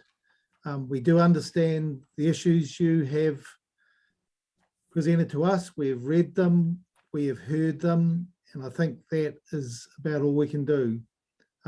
You are free to talk to your lawyer about any other communications they want to have, but we have fulfilled our obligation to hear your issues. We've read your material and we understand your concerns. Is there any final comments you'd like to make? No, I'm happy for the last sentence, what you just said. You said, I hear you, what you said, Mr. Marsman, I hear your concern. That's Yes. the only thing, right? Yes. That is the only thing. And that's the reason why I sent all these papers to you. Yes. And Yes, that is the main item for me, is that I don't agree with certain things, no problem, that's life, yes. right? And that is, you have your opinion, I have my opinion, I have now to find out if I continue and what are the consequences of my future approval of this, what I call the residential sinking. Yes. What are the consequences for me? That is the main item. And I think I have the right as a taxpayer from New Plymouth to find out where are the problems, because I am legal quite well, but in another area, as you have seen in my CV. Okay, Yes. thank you, Mr. Chairman. Thank you very much for your submission. Thank you. I think we're now moving to Joanna and Pete Godwin. Yes, hello there. Hello, good afternoon. Good afternoon. So you are Joanna? I'm Joanna and I do have Pete next to me, but he's hiding. Welcome. I can see his hand here. And we have on a site visit with the council had a look at this area before, just a brief look. So we do understand the area reasonably well, but certainly take us through your presentation, Joanna. We'll listen with interest. Okay, well, thanks very much, first of all, for giving us the opportunity to talk to you. I'm assuming that you can hear me. Yes. We're not going to go through all 18 slides, you'll be glad to know, but we are going to pick off the ones that I think are important, and we have worked to the assumption that you have already read them. So if we could shoot straight to slide 5, please. So the numbers are in the top right-hand corner. So on slide 5 on the right hand side, marked in red is our property. It's bounded on the left and the right hand side there with 2 SNAs. Our house is between the 2 black arrowheads, and a collector road is proposed to run straight through our property, as you'll see from that picture there, and a number of footpaths and cycleways. So we're opposing a collector road right through the centre of our property, and we're opposing the footpaths right through the middle of our land, especially given our property is adjacent to that SNA. So what we would like, and what I'm going to go through today, is for your consideration of our alternative infrastructure maps, where we show repositioning of the proposed roads, the cycleways and the footpaths on our property. And bearing in mind one of the comments that was given in the S42A report stating that there was actually an oversupply of land available. We also would like the council to do some further archaeological work on the property and maybe the adjacent properties, and testing of the uncertified fill, because all of these factors, as has been highlighted in the S42A report, could actually impact whether you can put roads or properties in this particular area.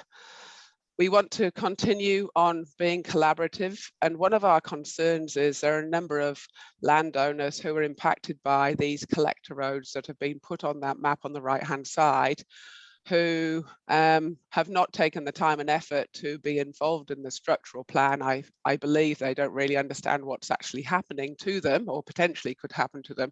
And we would like to see a bit more of a collaborative process than we've already had. So if we can move to the next slide, unless you had any questions. So just as background information, we engaged with the council right back in 2009. Where we had a presentation on a desirable location for lifestyle growth. And we were approached in 2014 to subdivide the land by one of the local surveyors, which we declined. Well, we just chose not to respond, to be perfectly honest. And we've been engaging quite continuously with Louise and various other people within the council, talking about the proposed collector road. Now, on the right-hand side on the bottom is a picture of our property. Left and right are the 2 SNAs, and the black arrow shows where the proposed collector road is planned to run from north to south.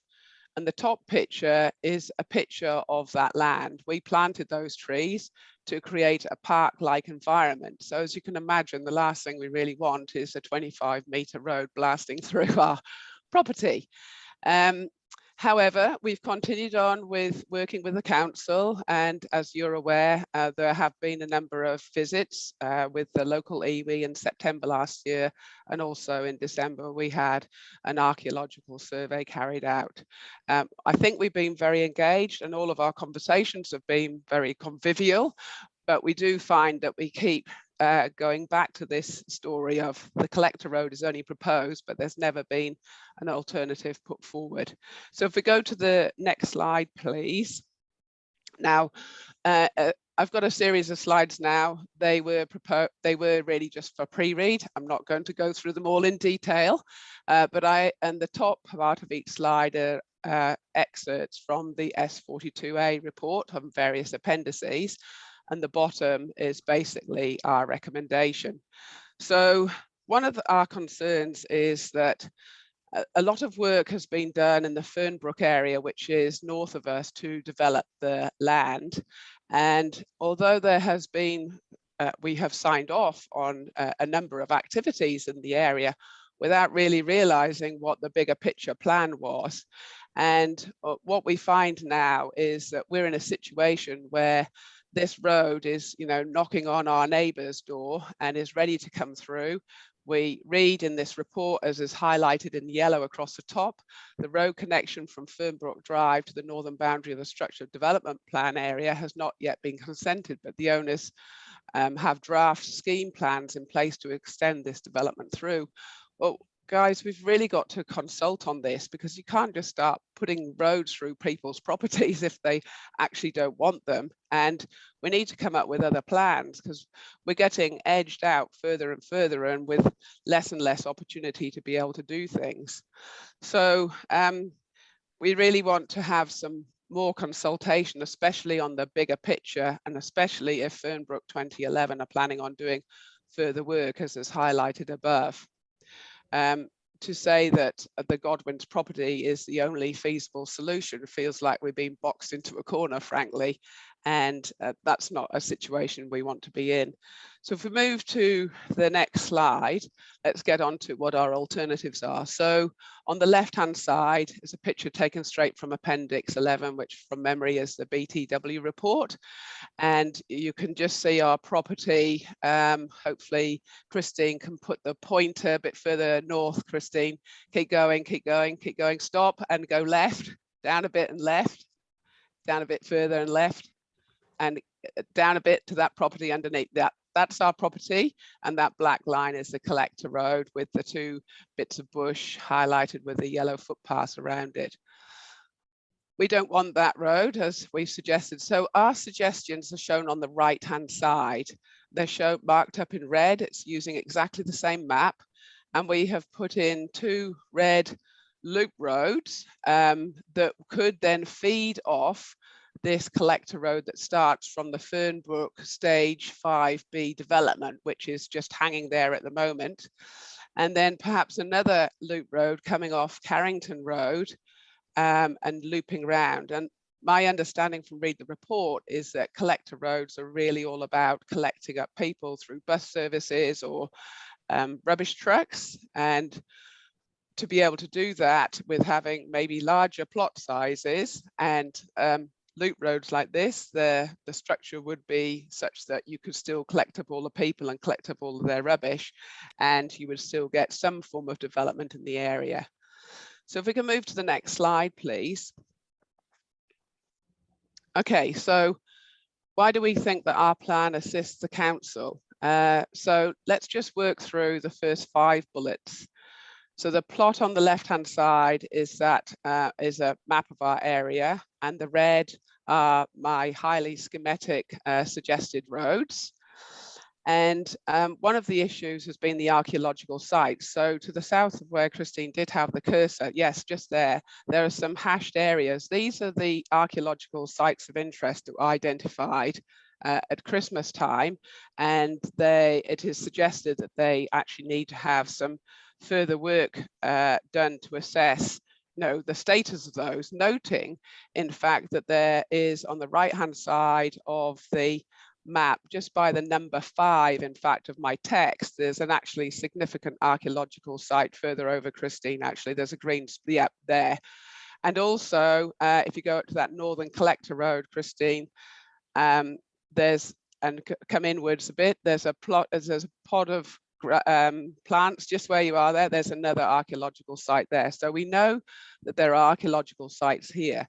So we really feel that before the New Plymouth District Council approves the district plan, we recommend that they do their own assessment and complete further archaeological work before contemplating the sites of any collector roads, whether they be the north-south one, which we're opposing, or even the ones that we've got. However, should the council take on board our thoughts, we can actually avoid those 2 archaeological sites, which would seem to make a little bit of sense.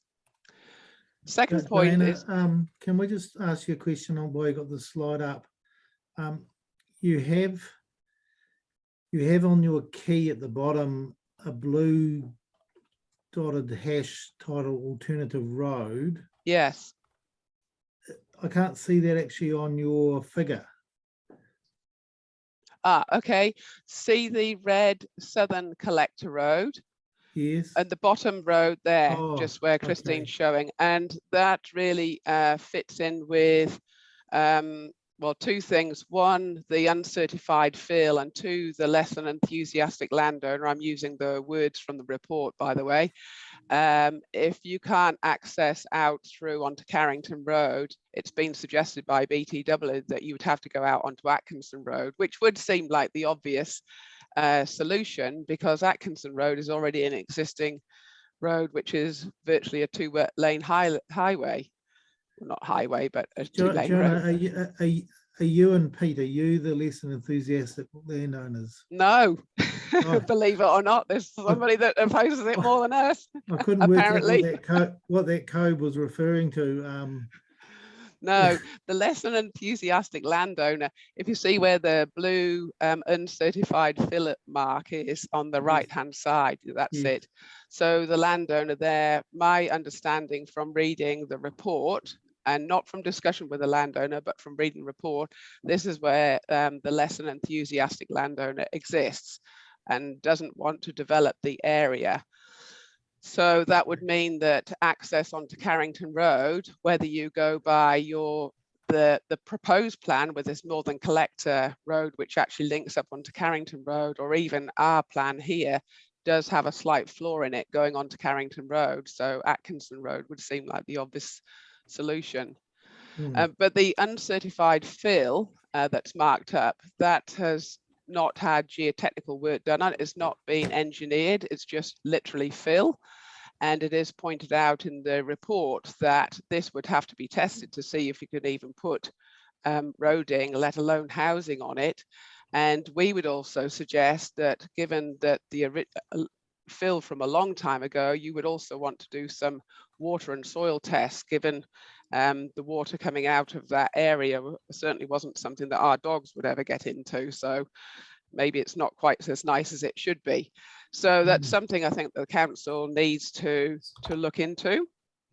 And so we think that if the council considered the alternative options, that would certainly be a big start, but there's certainly some work that needs to be done on the uncertified fill, and clearly working with the less than enthusiastic other landowners. Okay, so how would you couch yourselves, as being slightly more enthusiastic or slightly less enthusiastic than the we are less enthusiastic but willing to engage, and we're happy to look at options. Okay, so we knew yes, when we bought the land that there was a possibility that New Plymouth would move out this way, but we would like to have that in the context of preserving the lifestyle and yeah, what we've created out there, which is a park-like situation around our property. Okay, understand. So carry on if any other things you'd like to highlight. Yeah, so the road that was put in the proposed plan was an E12. BTW have stated in their report that it needs to be an E13, which is significantly bigger than the proposal. So again, that's another reason why we don't support it. However, if you run with the options that we're proposing, I'm hoping that that would go back to an E12, which is a smaller, less significant road, and therefore cost less, and yeah, etc. So that's one thing. And the second item is, if you look at the map on the left hand side, the Northern Red Collector Road, you'll see there's a little spur off it. Now that red spur that attaches to the three properties at the top of Ruru Lane, and I probably just explained Ruru Lane. Ruru Lane's about 500 meters long. It's got 3 houses at the very bottom and 3 houses at the top, one of which is our property. Because it's a single track lane, the council trucks don't come down and empty the rubbish, and the buses don't stop, etc. So one way of now connecting up the 3 properties at the top of the lane would actually be to put that spur off that Northern Collector Road, and if Christine can just point it out, that's exactly it, Christine. That would immediately connect the turnaround area that we've got at the top of that property, and would probably be able to do away with parts of Ruru Lane, which our understanding is a bit of a bone of contention in the council. It's a single track, doesn't have yellow dotted lines on it, it gets clogged up. I would hate to have emergency services trying to get through there someday. So the sooner that can be resolved, probably the better. So those are the 5 points I had there. Then I want to move to another slide now, just to talk to the water infrastructure. I'm going to jump to slide 14. So within the S42A report, within the BTW report, there was a section on the water supply for the area. And you'll see on the left-hand side picture, there's a map that's showing the area that well, it's all in blue, which shows the area that could be achieved with the existing water infrastructure. But anything south of that line, RL104M, will require a new reservoir or a pumping station, and it will require wastewater upgrades. Now, that's assuming that you're going to put that large collector road right through. However, our suggestion is what could be looked at is if we have less houses in that area, we take the 2 collector roads that we've been suggesting that were marked in red on previous diagrams. Maybe the water could be dispersed to those houses and you wouldn't need all of that additional infrastructure to be put in place for this particular plan. So if we can just jump back one slide, please, Christine. So we are aware that in the S42A report in Appendix 22, there was acknowledgement of what would actually need to be done. So this was the water pump station, wastewater upgrades and parks, etc. Apparently these projects were identified in the infrastructure strategy and the long-term plan, which I know is coming up for review. And the road widening and land purchase is provided for in various different points. However, if you're going to do any of that, you need to make sure you've got some of these other ducks in a row. So in a world of increasing spend and the council being very mindful of their costs and rates increases, we would really suggest that perhaps if we go with our plan, then the water infrastructure could actually be reduced and the roadside could be introduced, and ultimately that might reduce the cost to the council.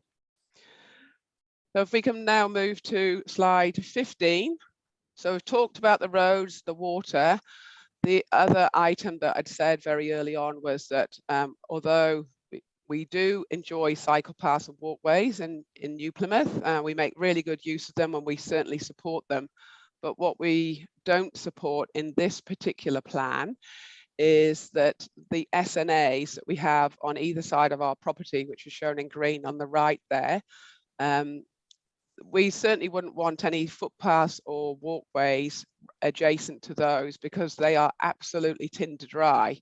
And we couldn't afford somebody throwing out a cigarette and lighting up, especially if there was going to be more housing in the area.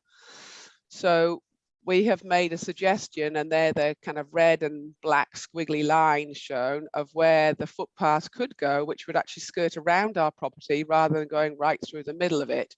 And that we remove the footpaths that are shown with a big red X put through them. Now, these aren't perfect by any stretch of the imagination, but again, we'd be very happy to discuss alternatives once we can agree what the roading structure might look like in the overall structural plan. So those were just some of our thoughts on how we could look at the cycle paths and the walkways. Then if we can just go to the next slide, please.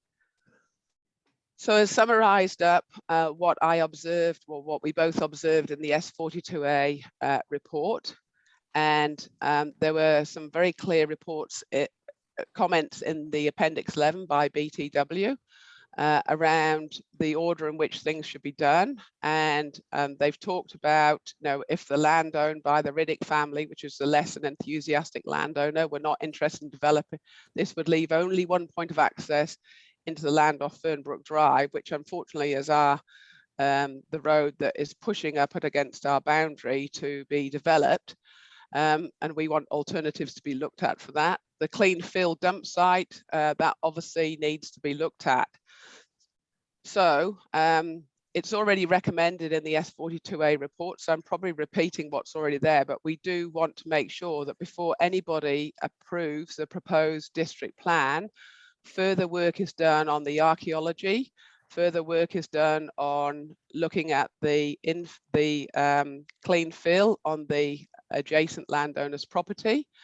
Further work is done to assess our alternatives or look for alternatives.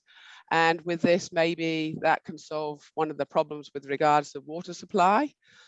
And we would like the council, when they're thinking about it, to be mindful of a quote that was made in the S42A report, which was that there's currently an oversupply of housing capacity, and NPDC still has sufficient plan-enabled housing capacity to meet the housing demand for the district. So do we really need to so densely populate the structural plan for the Carrington Road area? If we just move to my last slide, which is really just a reminder of what we said at the beginning, what we would like is further work done in the area, and we would really like to have consideration of our thoughts.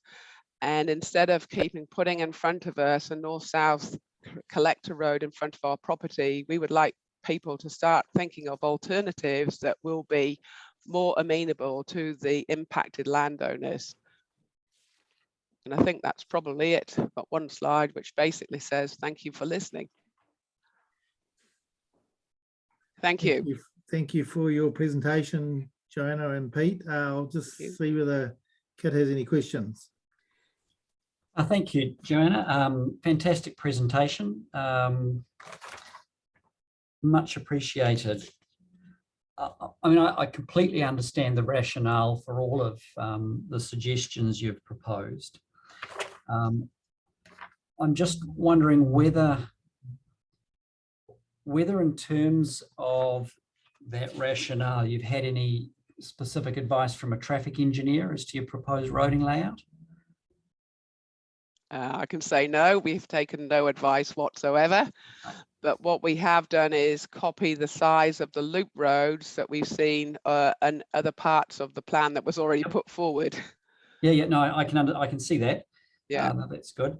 I just wanted to ask you, do you know that nothing that the council might do or that we might do in terms of changing these planning rules will require you to build a road or to even accept a road through your property? You know that until such time as you decide to sell the land, no road can be constructed through your property. So unless, of course, the council designates, in which case the provisions of the Public Works Act would apply. But the council are not seeking to designate these indicative roads. So I just wanted to, you do realise that you're not required to build a road in a situation where you don't want to. We do realise that, but we also realise that there is a road pushing onto our neighbour's boundary, which is in theory expecting it's going to come out the other end. Mm-hmm. And our neighbours, we understand from verbally talking to them, our neighbours to the north have already sold to the developer. Yep. So that road's got to come onto their land. And I suppose it's just a matter of time before, you know, it'll come through. So rather than everyone just it's not so much a matter of time, Joanna, it's a matter of your permission because you're a private landowner. Yeah, but I suppose what we're trying to do is, can we think of something a little bit more creative than just having a road? Even after we're dead and gone, I'd still like to think that there wasn't a collector road running straight through my property. But I do accept that that, you know, housing development is required and it's a fabulous place to live. And so if we can think about alternative ways with preserving the beauty of the area, but at the same time giving other people the opportunity to have housing, then, you know, let's talk about it. No, so we're not against the structural plan as such, but we just want to be more connected to the bigger picture. So, you know, if the council just keeps accepting proposals from the Fernbrook 2011, and we're not all involved in the bigger picture, it's just going to be messy. It's not really a good way to do development, I wouldn't have thought, and could be costly for the council. I mean, my experience is that in part, I mean, what's the size of the structure plan area? I know we've been told. Well, yeah, I can't remember off the top of our area, but our own areas, how much area have we got? About 16 acres is our property, which is only a portion of that. So I'm going to say it's about 4 to 5 times that 23 area at hectares. least. 23 hectares is what we've been told. Okay. Do you know a rough estimate? How many landowners do you think there are within the area? Okay, how many landowners, Pete, in that area? So there's us, the Browns, the Riddicks, Batten, and one other. So there's 5. 5. Look, from my experience, that's an infinitely reasonable and useful number of parties to deal with something like this. I mean, the ideal situation on all of these sorts of greenfield or even brownfield redevelopments is that you minimize the number of owners, so there's less competition ultimately. 5, you know, it's I mean, I have experience with situations of 150 hectares with 3 dozen owners, and of course what happens is that development progresses as agglomerated landowners all coalesce and do some separate stages of it. So, you know, I take your point about coordination, but, you know, 5's a pretty good number to coordinate from my experience. And I guess I come back to the point. I mean, I appreciate your desire to want to try and preserve the amenity that your particular property could bring to the entire structure plan by not having a road going through it. Absolutely get it. And I think, you know, it's a great thing to try and petition for. I guess the key thing, though, is that at some point there's going to have to be a conversation between the landowners because a huge investment is going to be made at some point to bring a road to your boundary. And that will require engagement across all of the landowners, I would have thought, because ultimately there's no point of putting it there if the prospects of it getting through are zilch in a way. And I mean, you were online this morning where we were talking about the area Q out at Bell Block. No, I wasn't. Maybe I should listen to the recording. Situations happened out there where there's an indicative road that effectively needs to be developed. It's all on private land, but it's been held up, and consequently a whole significant part of that structure plan cannot be unlocked until that road is effectively built. And you know, and I think the situation there is that there are wholly more landowners, more interests involved and stuff like that. So that's interesting. Look, I wasn't there and I can listen to the recording, I'm sure. But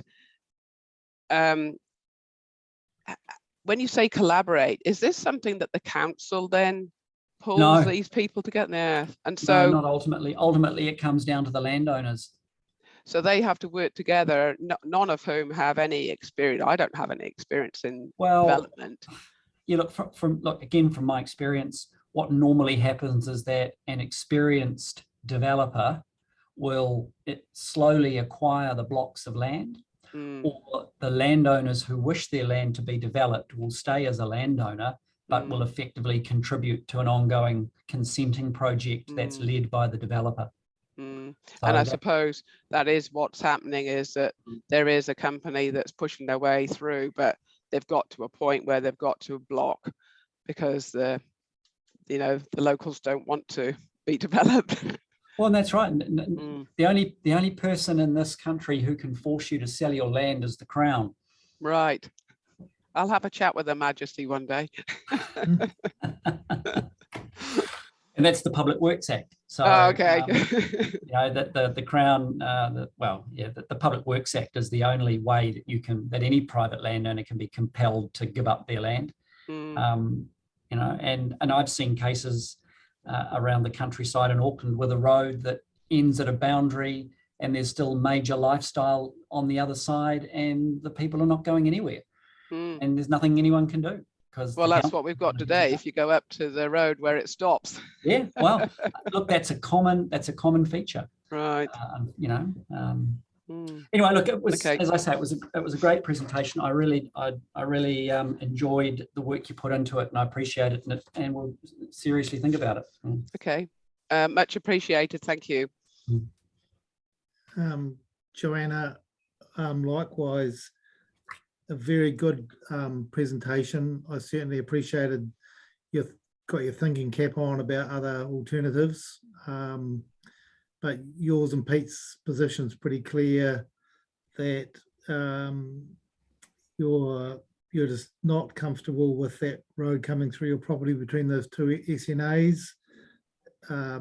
Looking at the plan, there's that narrowish area that's available between the two SNAs and your house. You can see why an engineer or a planner would put a road through there. But as Kit says, it can really only happen on your terms unless you either chose to sell the land voluntarily or unless the council decided to designate, which is something that councils do have the power to do. But we're getting no indication that they'll be looking at that type of approach. So I'm not sure whether you've heard that. We've been talking with the planners and the iwi about there seems to be some more work to do on these structure plan areas before we make our final deliberations. So they'll be listening intently, the council planners, to our discussion, and I'm sure they'll take on board your presentation, our discussion, and we'll see what they recommend to us in a couple of weeks' time. So thank you very much for your participation. It's been greatly appreciated. Okay, well, thank you very much on behalf of Pete and I. He is still here and he is still listening. We do appreciate you listening to us. So thank you. Yeah. Okay, well, good luck with the rest of it. Thank you, Joanna and Pete. Appreciate it. Thank you. Okay, Neil and Leoma, are you there? Or Aaron? Aaron Edwards is presenting for you. I'll just get your evidence up, Aaron. Do you have your clients with you today, Aaron, or just you and Adam? Just myself and Adam today. Okay, I'll just dig out your evidence.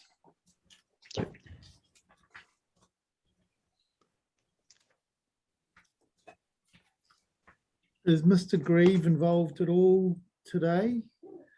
He's not involved today specifically, but he is obviously waiting with interest in regards to his memorandum of Camp Sale. Yes, we've just been having a look at that on the basis that was really more to do with the rezoning hearings coming up that he's seeking some leave to be heard in that with the other part of the Hibbles submission. We'll certainly go back, but we've also worked out that there's some overlap with the structure plan hearing after reading your evidences to Aaron. So we will go back to Scott just with some commentary on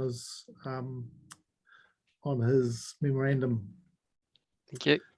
Thank you. Kia ora koutou. So my name is Aaron Edwards, Manager of Planning at BTW. I'm here today in support of the submissions of Neil and Leoma Hibble. My role today here is primarily to provide expert planning evidence, convey the Hibble's position, and to answer any questions that the panel may have.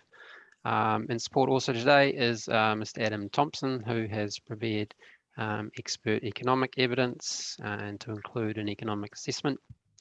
And Mr. Thompson will be available for questioning likewise. So at some stage we'll get Adam to introduce himself. But for the time being, we'll just kick on to the overall submission intent today. So turning to my evidence, Commissioners, with paragraph 16 in my evidence.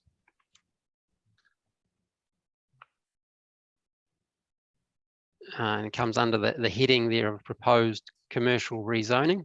So that is a flavour that will certainly come through in today's evidence and the overall evidence drive that the Hibbles are presenting. But essentially, the Hibbles are in support of the structure plan development, and the key aspects that they are fully in support of are the residential rezoning and the commercial rezoning. As part of their overall submission intent is to get rezoning of that possible local centre zone now to give certainty going forward.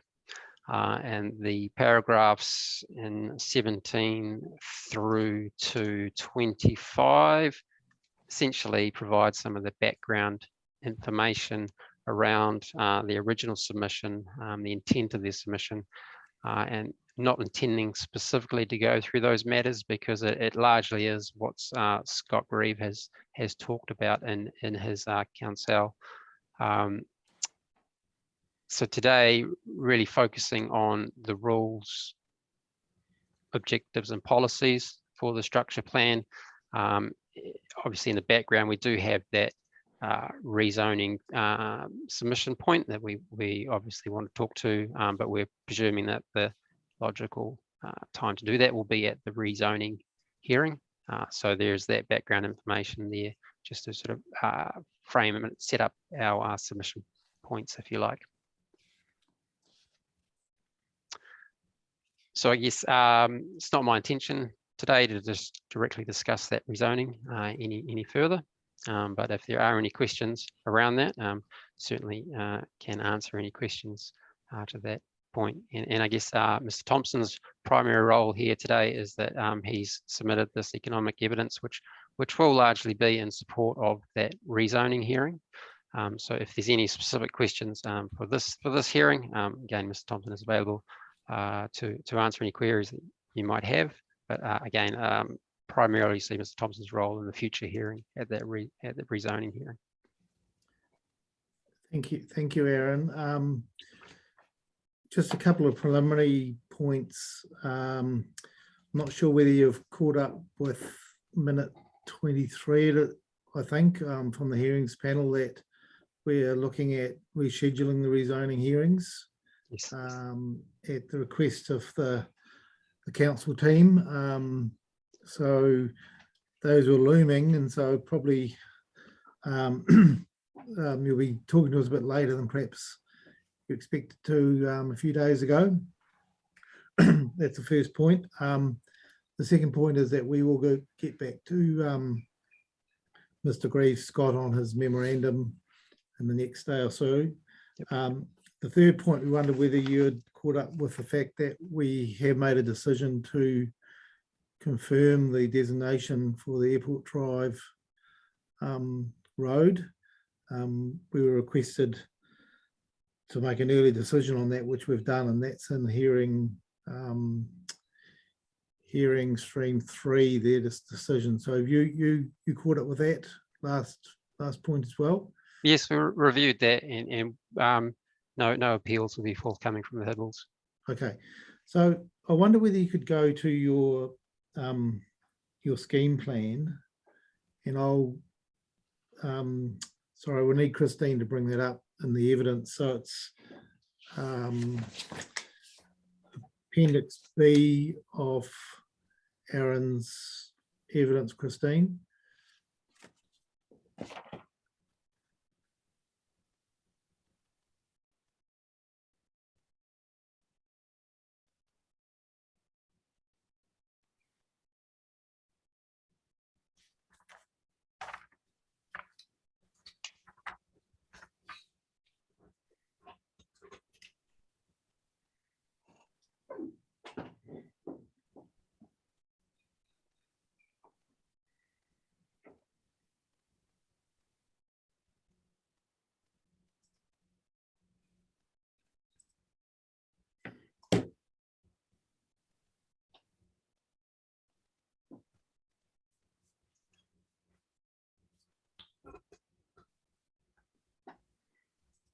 Are you able to see my screen, Stephen? Yes, it's good, Okay. Christine. So it's just right at the back. It's an A3 plan, which should come up reasonably big. Okay. That one there. Yes. So Aaron, just a couple of preliminary questions. That roading layout with the roundabouts and the future road, does that plan follow the designation that's just been approved? Yes, it does. Yes. And that road 1 is the link road. It's called Parkvale. Parklands. Yes, is that correct? Yes. Yes, it follows that alignment on the structure plan or close to it, I presume. Yes. Okay, so those are just a couple of points of clarification. We'll obviously deal with those in the rezoning hearing, but those are only clarifications. We'll go to Kit to see whether he's got questions on the rule proposals that you're suggesting. Yeah, thanks for that. Presumably your client would also support this change to the rule requirement that development in stage 3E is unable to proceed until area R was rezoned? Yes, that's correct. I believe I included a statement to that effect in the evidence. Yeah, okay. Road 1 there, that is supposed to be the extension of Parklands Drive. Is that the way we should read it? Correct. Okay. Now, all of the land is zoned general residential at the moment. The submission that, is it Ms. Giddy made? Yes. Ms. Giddy?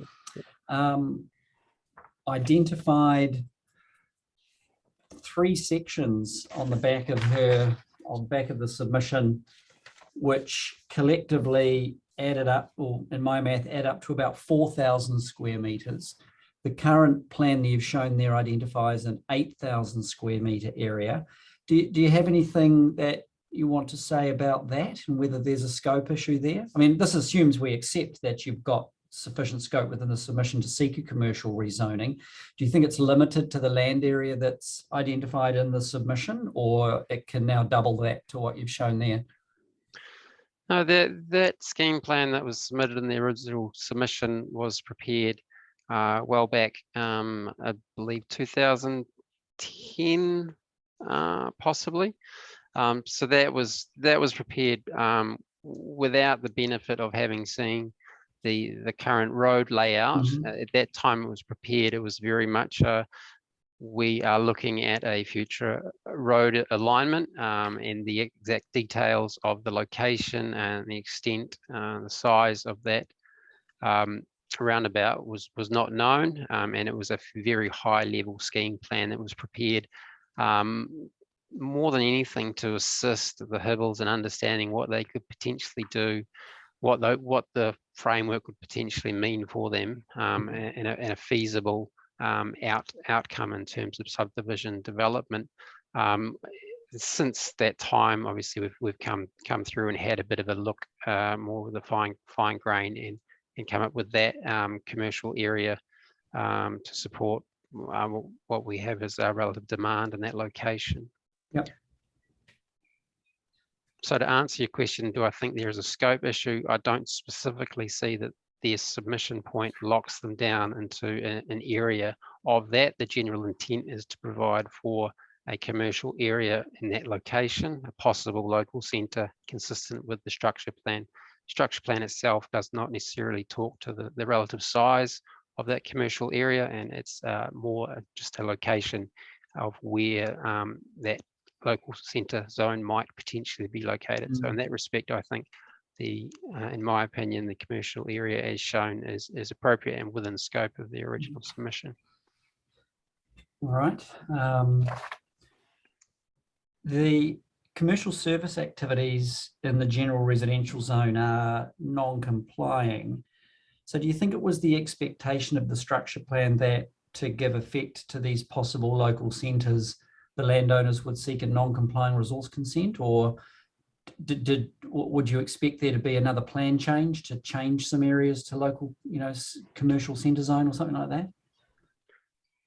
I would have expected a plan change at the time that stage 3E comes into effect following the creation of construction of Airport Drive, to enable that, and I guess that's what we're submitting on now, is that rather than doing as a future plan change, that we address this zoning matter now.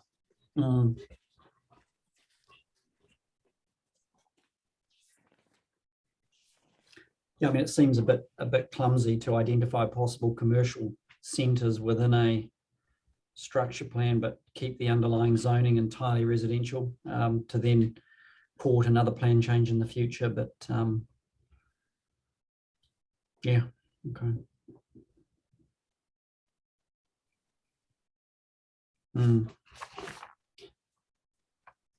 Mr.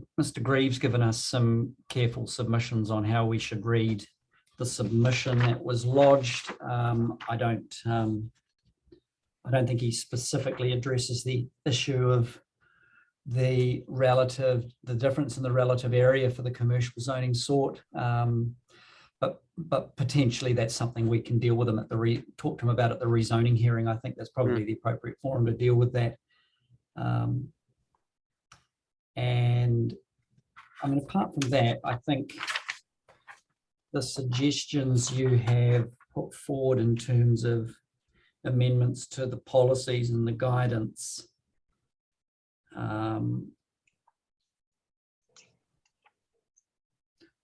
yeah, I mean, I understand where you're coming from there, and how they would work. So I didn't have any other particular questions. And Mr. Thompson, I read your evidence as well. And again, thanks for coming along, but I didn't have any particular questions of you. I'm sorry, Stephen would probably jumped ahead, but I just thought I'd signal that I mean, Adam's evidence is straightforward, and it is put in support of a commercial zoning, and that's really a conversation for a few months' time, I would have thought. That where we're at today is determining whether there ought to be any sort of amendments to the policy provisions to reflect that this outcome is feasible. Yep. Noted. Thanks, Kit. Yeah. Doesn't mean Mr. Dash might not want to cross-examine you, Adam. No. Cross-examine, ask some polite questions. Adam, I'm like Kit, I don't have any particular questions for you in this context. Thanks for your evidence. Aaron, I do want to follow up on your answers to the question about this commercial area. We're seeing your changes to the provisions talk about a local centre zone. Is that what's being asked in the rezoning hearing? Is that? Yes. Yes.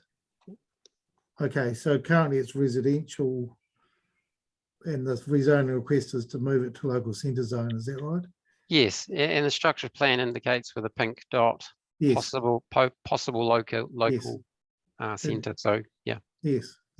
Okay, and the rezoning here will be about the scope around turning the dot into something more like your structure plan. Yeah. No, it's not a structure plan. I mean your scheme plan. Yep. Yes. All right. No, that's clear. I don't have any further questions. Thank you for your assistance. Very good. Okay. Thank you for your time. Thank you. Thanks. Right, we now have Helen Johnson on Johnson Resource Management Planning. Welcome, Helen.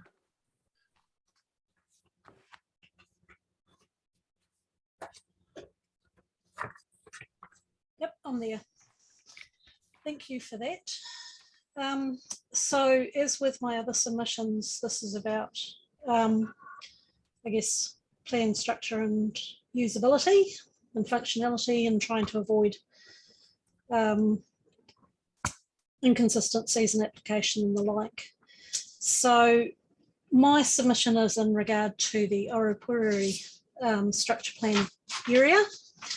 The basis for it was a submission that was previously heard with regard to the height limits for the area, and that was heard in hearing 10 by Ms. Gibson. She made a particular recommendation with regard to my submission. It's been readdressed in this application, and so I just wanted to take the opportunity to consider what the implications of the recommendations in the Section 42A report are, and just, I guess, raise some concerns that have occurred to me as a result of the recommendations.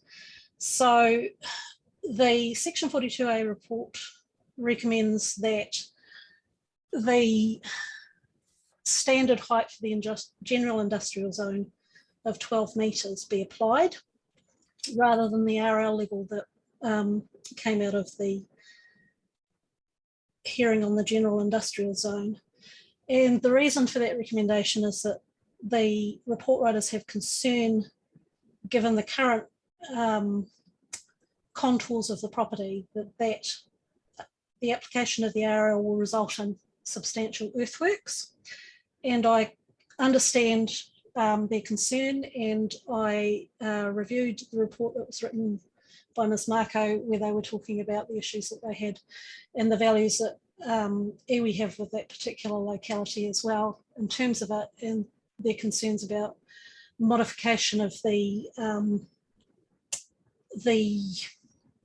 contour and I guess the implications or the potential for there to be unintended consequences in terms of the existing landform.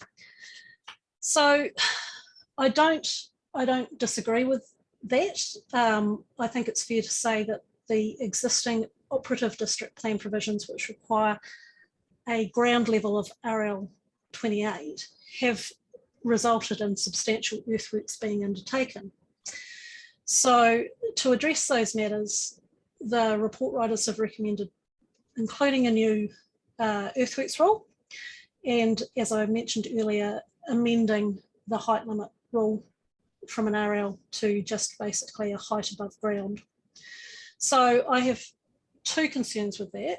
I accept that controls on earthworks are probably a logical way to ensure that earthworks don't actually result in the effects that they're trying to avoid. I've just read the rule and I was concerned that the way in which it was written didn't actually achieve the desired outcome. So in paragraphs 12 and 13 of my evidence, I talk about how it refers to a height for earthworks, which, depending on your interpretation of that, could be taken to mean that you can create a depth as much as you like. So I'll be interested to get feedback from the planning reporters in regard to that in their right of reply. The second matter that was of concern to me was that by altering it from the RL to just a height above, to a maximum height standard, taking on board Commissioner Littlejohn's earlier remark about the fact that the definition in the National Planning Standards of height doesn't actually refer to ground level, but that maximum height would actually consequentially generate other effects. And so my main concern was the fact that this particular area was subject to a structure plan in recognition of the fact that it's on the entrance corridor to New Plymouth. It's the main northern entry, and that there were, in addition to the underlying industrial C zoning, additional controls put on to recommend to actually recognise and provide for that, and to maintain the integrity of that entrance corridor and ensure that development didn't adversely affect the values of that area, I guess, that the new provisions were intended to protect. So that's sort of like that connection, if you like, to Taranaki Maunga on the way in, and the view and those sorts of things. So I've included in my evidence from paragraphs 14 onwards, just a review of what was included in the operative district plan compared to what's included in the proposed district plan. And I appreciate that the proposed district plan also includes landscaping requirements, but the operative district plan went a bit further in terms of those requirements that enabled a bit more control in terms of the outcome that was trying to be achieved. So in the operative district plan, if you were within area A of the structure plan, you needed consent as a controlled activity, and part of the matters of control related to provision of a landscaping plan. So in one of the paragraphs, I talk about how the proposed district plan includes a requirement for landscaping, specifies that plants have to be 1 metre after, I think it's either 1 or 2 years, but there's nothing more than that. So potentially you could plant flax, which in terms of softening a 12-metre high building wouldn't necessarily achieve the same result as perhaps more substantial landscaping might do. So I guess what I'm asking the committee and the reporting planners to consider is just to work through the rules as written, thinking about the outcome that they want to achieve, recognising that this is the main corridor from the north into New Plymouth, and what the existing requirements in the operative district plan were trying to result in terms of those linkages and that experience, and see whether they believe that the provisions as included in their recommendations actually achieve those outcomes. Thank you. Thank you, Helen. Kit?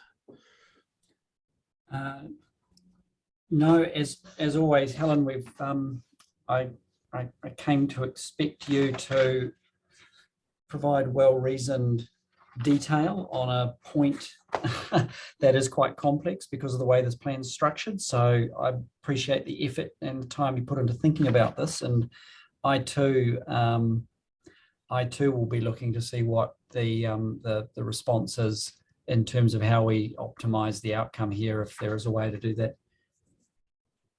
But I didn't have any other specific questions. What I say is I'm very grateful for the attention you put into this.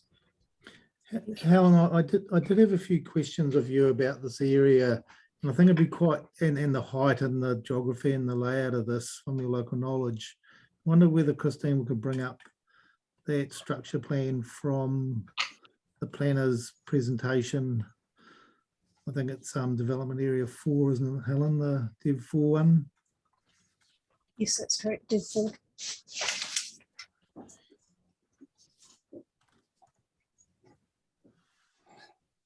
Okay, this is the one here, yes. So I think you mentioned that there's valleys and streams and running through here. It's quite dissected, is that right? I'm going from a fairly old memory here in terms of actually being on the site, but the wetland areas would seem to indicate that there are a number of water bodies, and the southern boundary is an actual stream area. Yes. And I know that in the operative district plan, one of the concerns was about the ability of that boundary stream to actually take overland flow, which kind of is indicative of the fact that the overall the property tends to slope down towards that area. Yes. And from a planning perspective, your discussion about the earthworks and, you know, a traditional approach for a developer would be to probably try and level things as much as possible to create flat building platforms. And, you know, this area of land is traversed by those gullies and wetlands. It's not going to be that easy, is it? If you I use the GIS viewer that council has, and it's got a contours layer, and it illustrates that there are areas of elevation, but there are also areas where it flows down. So there are some flatter areas, but overall, I think generally, in order to get the bulk of buildings that are generally associated with industrial uses, you will have to undertake earthworks of some nature. Yes, and you can see from a sort of a structural land use perspective, it's surrounded on two sides by industry. So just looking at the face of it on a plan view, it looks like an obvious area to grow industry into, doesn't it? If you set aside the topography issues and the challenges of, you know, potential archaeological sites and those sorts of things. From a city layout point of view, it's an area that, in your view, would be worth having a look at for future industrial. I mean, it's consistent with all of the previous reports, including the Framework for Growth report that have come out of there. I know that in the original I mean, because the plan change that was undertaken to create the existing structure plan actually preceded any plan change that council was intending to do. Not that I'm suggesting that they were, but that came first and sort of, I guess, has driven development in this area. I know that there have been applications outside the structure plan area, and that there's intent or a level of interest in developing this area for industrial uses. One of the main issues they wanted to look at was getting linkage from Egmont Road through to Henwood Road, which is on the east. And Yes. the issue of the archaeological sites came up, which is what caused a rethink, as I understand it, Yes. in terms of those linkages. So in answer to your question, yes, I think given the surrounding land uses and the constraints of the railway, the state highway and everywhere else, it seems to make logical sense, provided that you can deal with those other issues. Yes, around earthworks and integrity of the wetlands and streams and things, yes. Yeah, and the archaeological sites. Yes, and the archaeological sites. One thing that certainly we'd be interested in, I know, would be some feedback from the council planners. I think we read somewhere that there's 80 hectares of, let's call it surplus land, industrial land available in the district. Comes back to their growth planning. Not sure how big this is, but it is identified by way of a structure plan as an area that's expected to be, made available in the life of this plan. So I'm just thinking aloud here, really, is if it is got issues with its development, whether it's really needed from a industrial land supply perspective. Perhaps that's more of a question for the reporting planners to feedback to us. But if you had a view that you wanted to impart, you're welcome. If it's outside what you're comfortable saying, it's okay as well. I mean, it's a bit of a difficult one because in the operative district plan, you had a series of industrial types that were provided through different types of industrial zoning. In this particular instance, the council's chosen to just use a general industrial zone. And so there is potential for activities that might have otherwise been occupied or being constructed in the industrial E area, which is to the east in Bell Block around Henwood Road, Corbett Road area, to have a look at this as a potential site for development. I guess it would depend on economics and other matters. Oh, interesting. Okay. No, that was just, I thought because I was thinking about this land and we have had a look at it. We've driven up Egmont Road, I'm sure, and we've been pointing this area out, but this plan view and the other information showing that this was part of a wider zone in, I think, and this is where the Oropueri Power site is in relation to this. We're slowly building up our mental map and mental picture of this area, which is quite busy from a planning point of view. We've been in this locality a few times in different hearings on different matters. So I appreciate your local knowledge here, Helen, and that's all I have. We'll hear back from the council planners on their thoughts, obviously, and their right of reply. So I think that's the end of our today's hearing. Kit, was there any other questions from you? Any other questions? Or... No, I don't think so. No. Cool. Fine. Well, Christine, I think I'm not sure whether Sarah Marco is still with us. So if you take that, she's not. If you is there anyone that could volunteer a karakia? Otherwise, we'd probably best adjourn for the day. Okay. Well, let's adjourn the hearing. We'll be back online again at 9 a.m. in the morning, starting with Ngāti Te Whiti. So look forward to seeing everyone then. Bye-bye. Right. Thank you.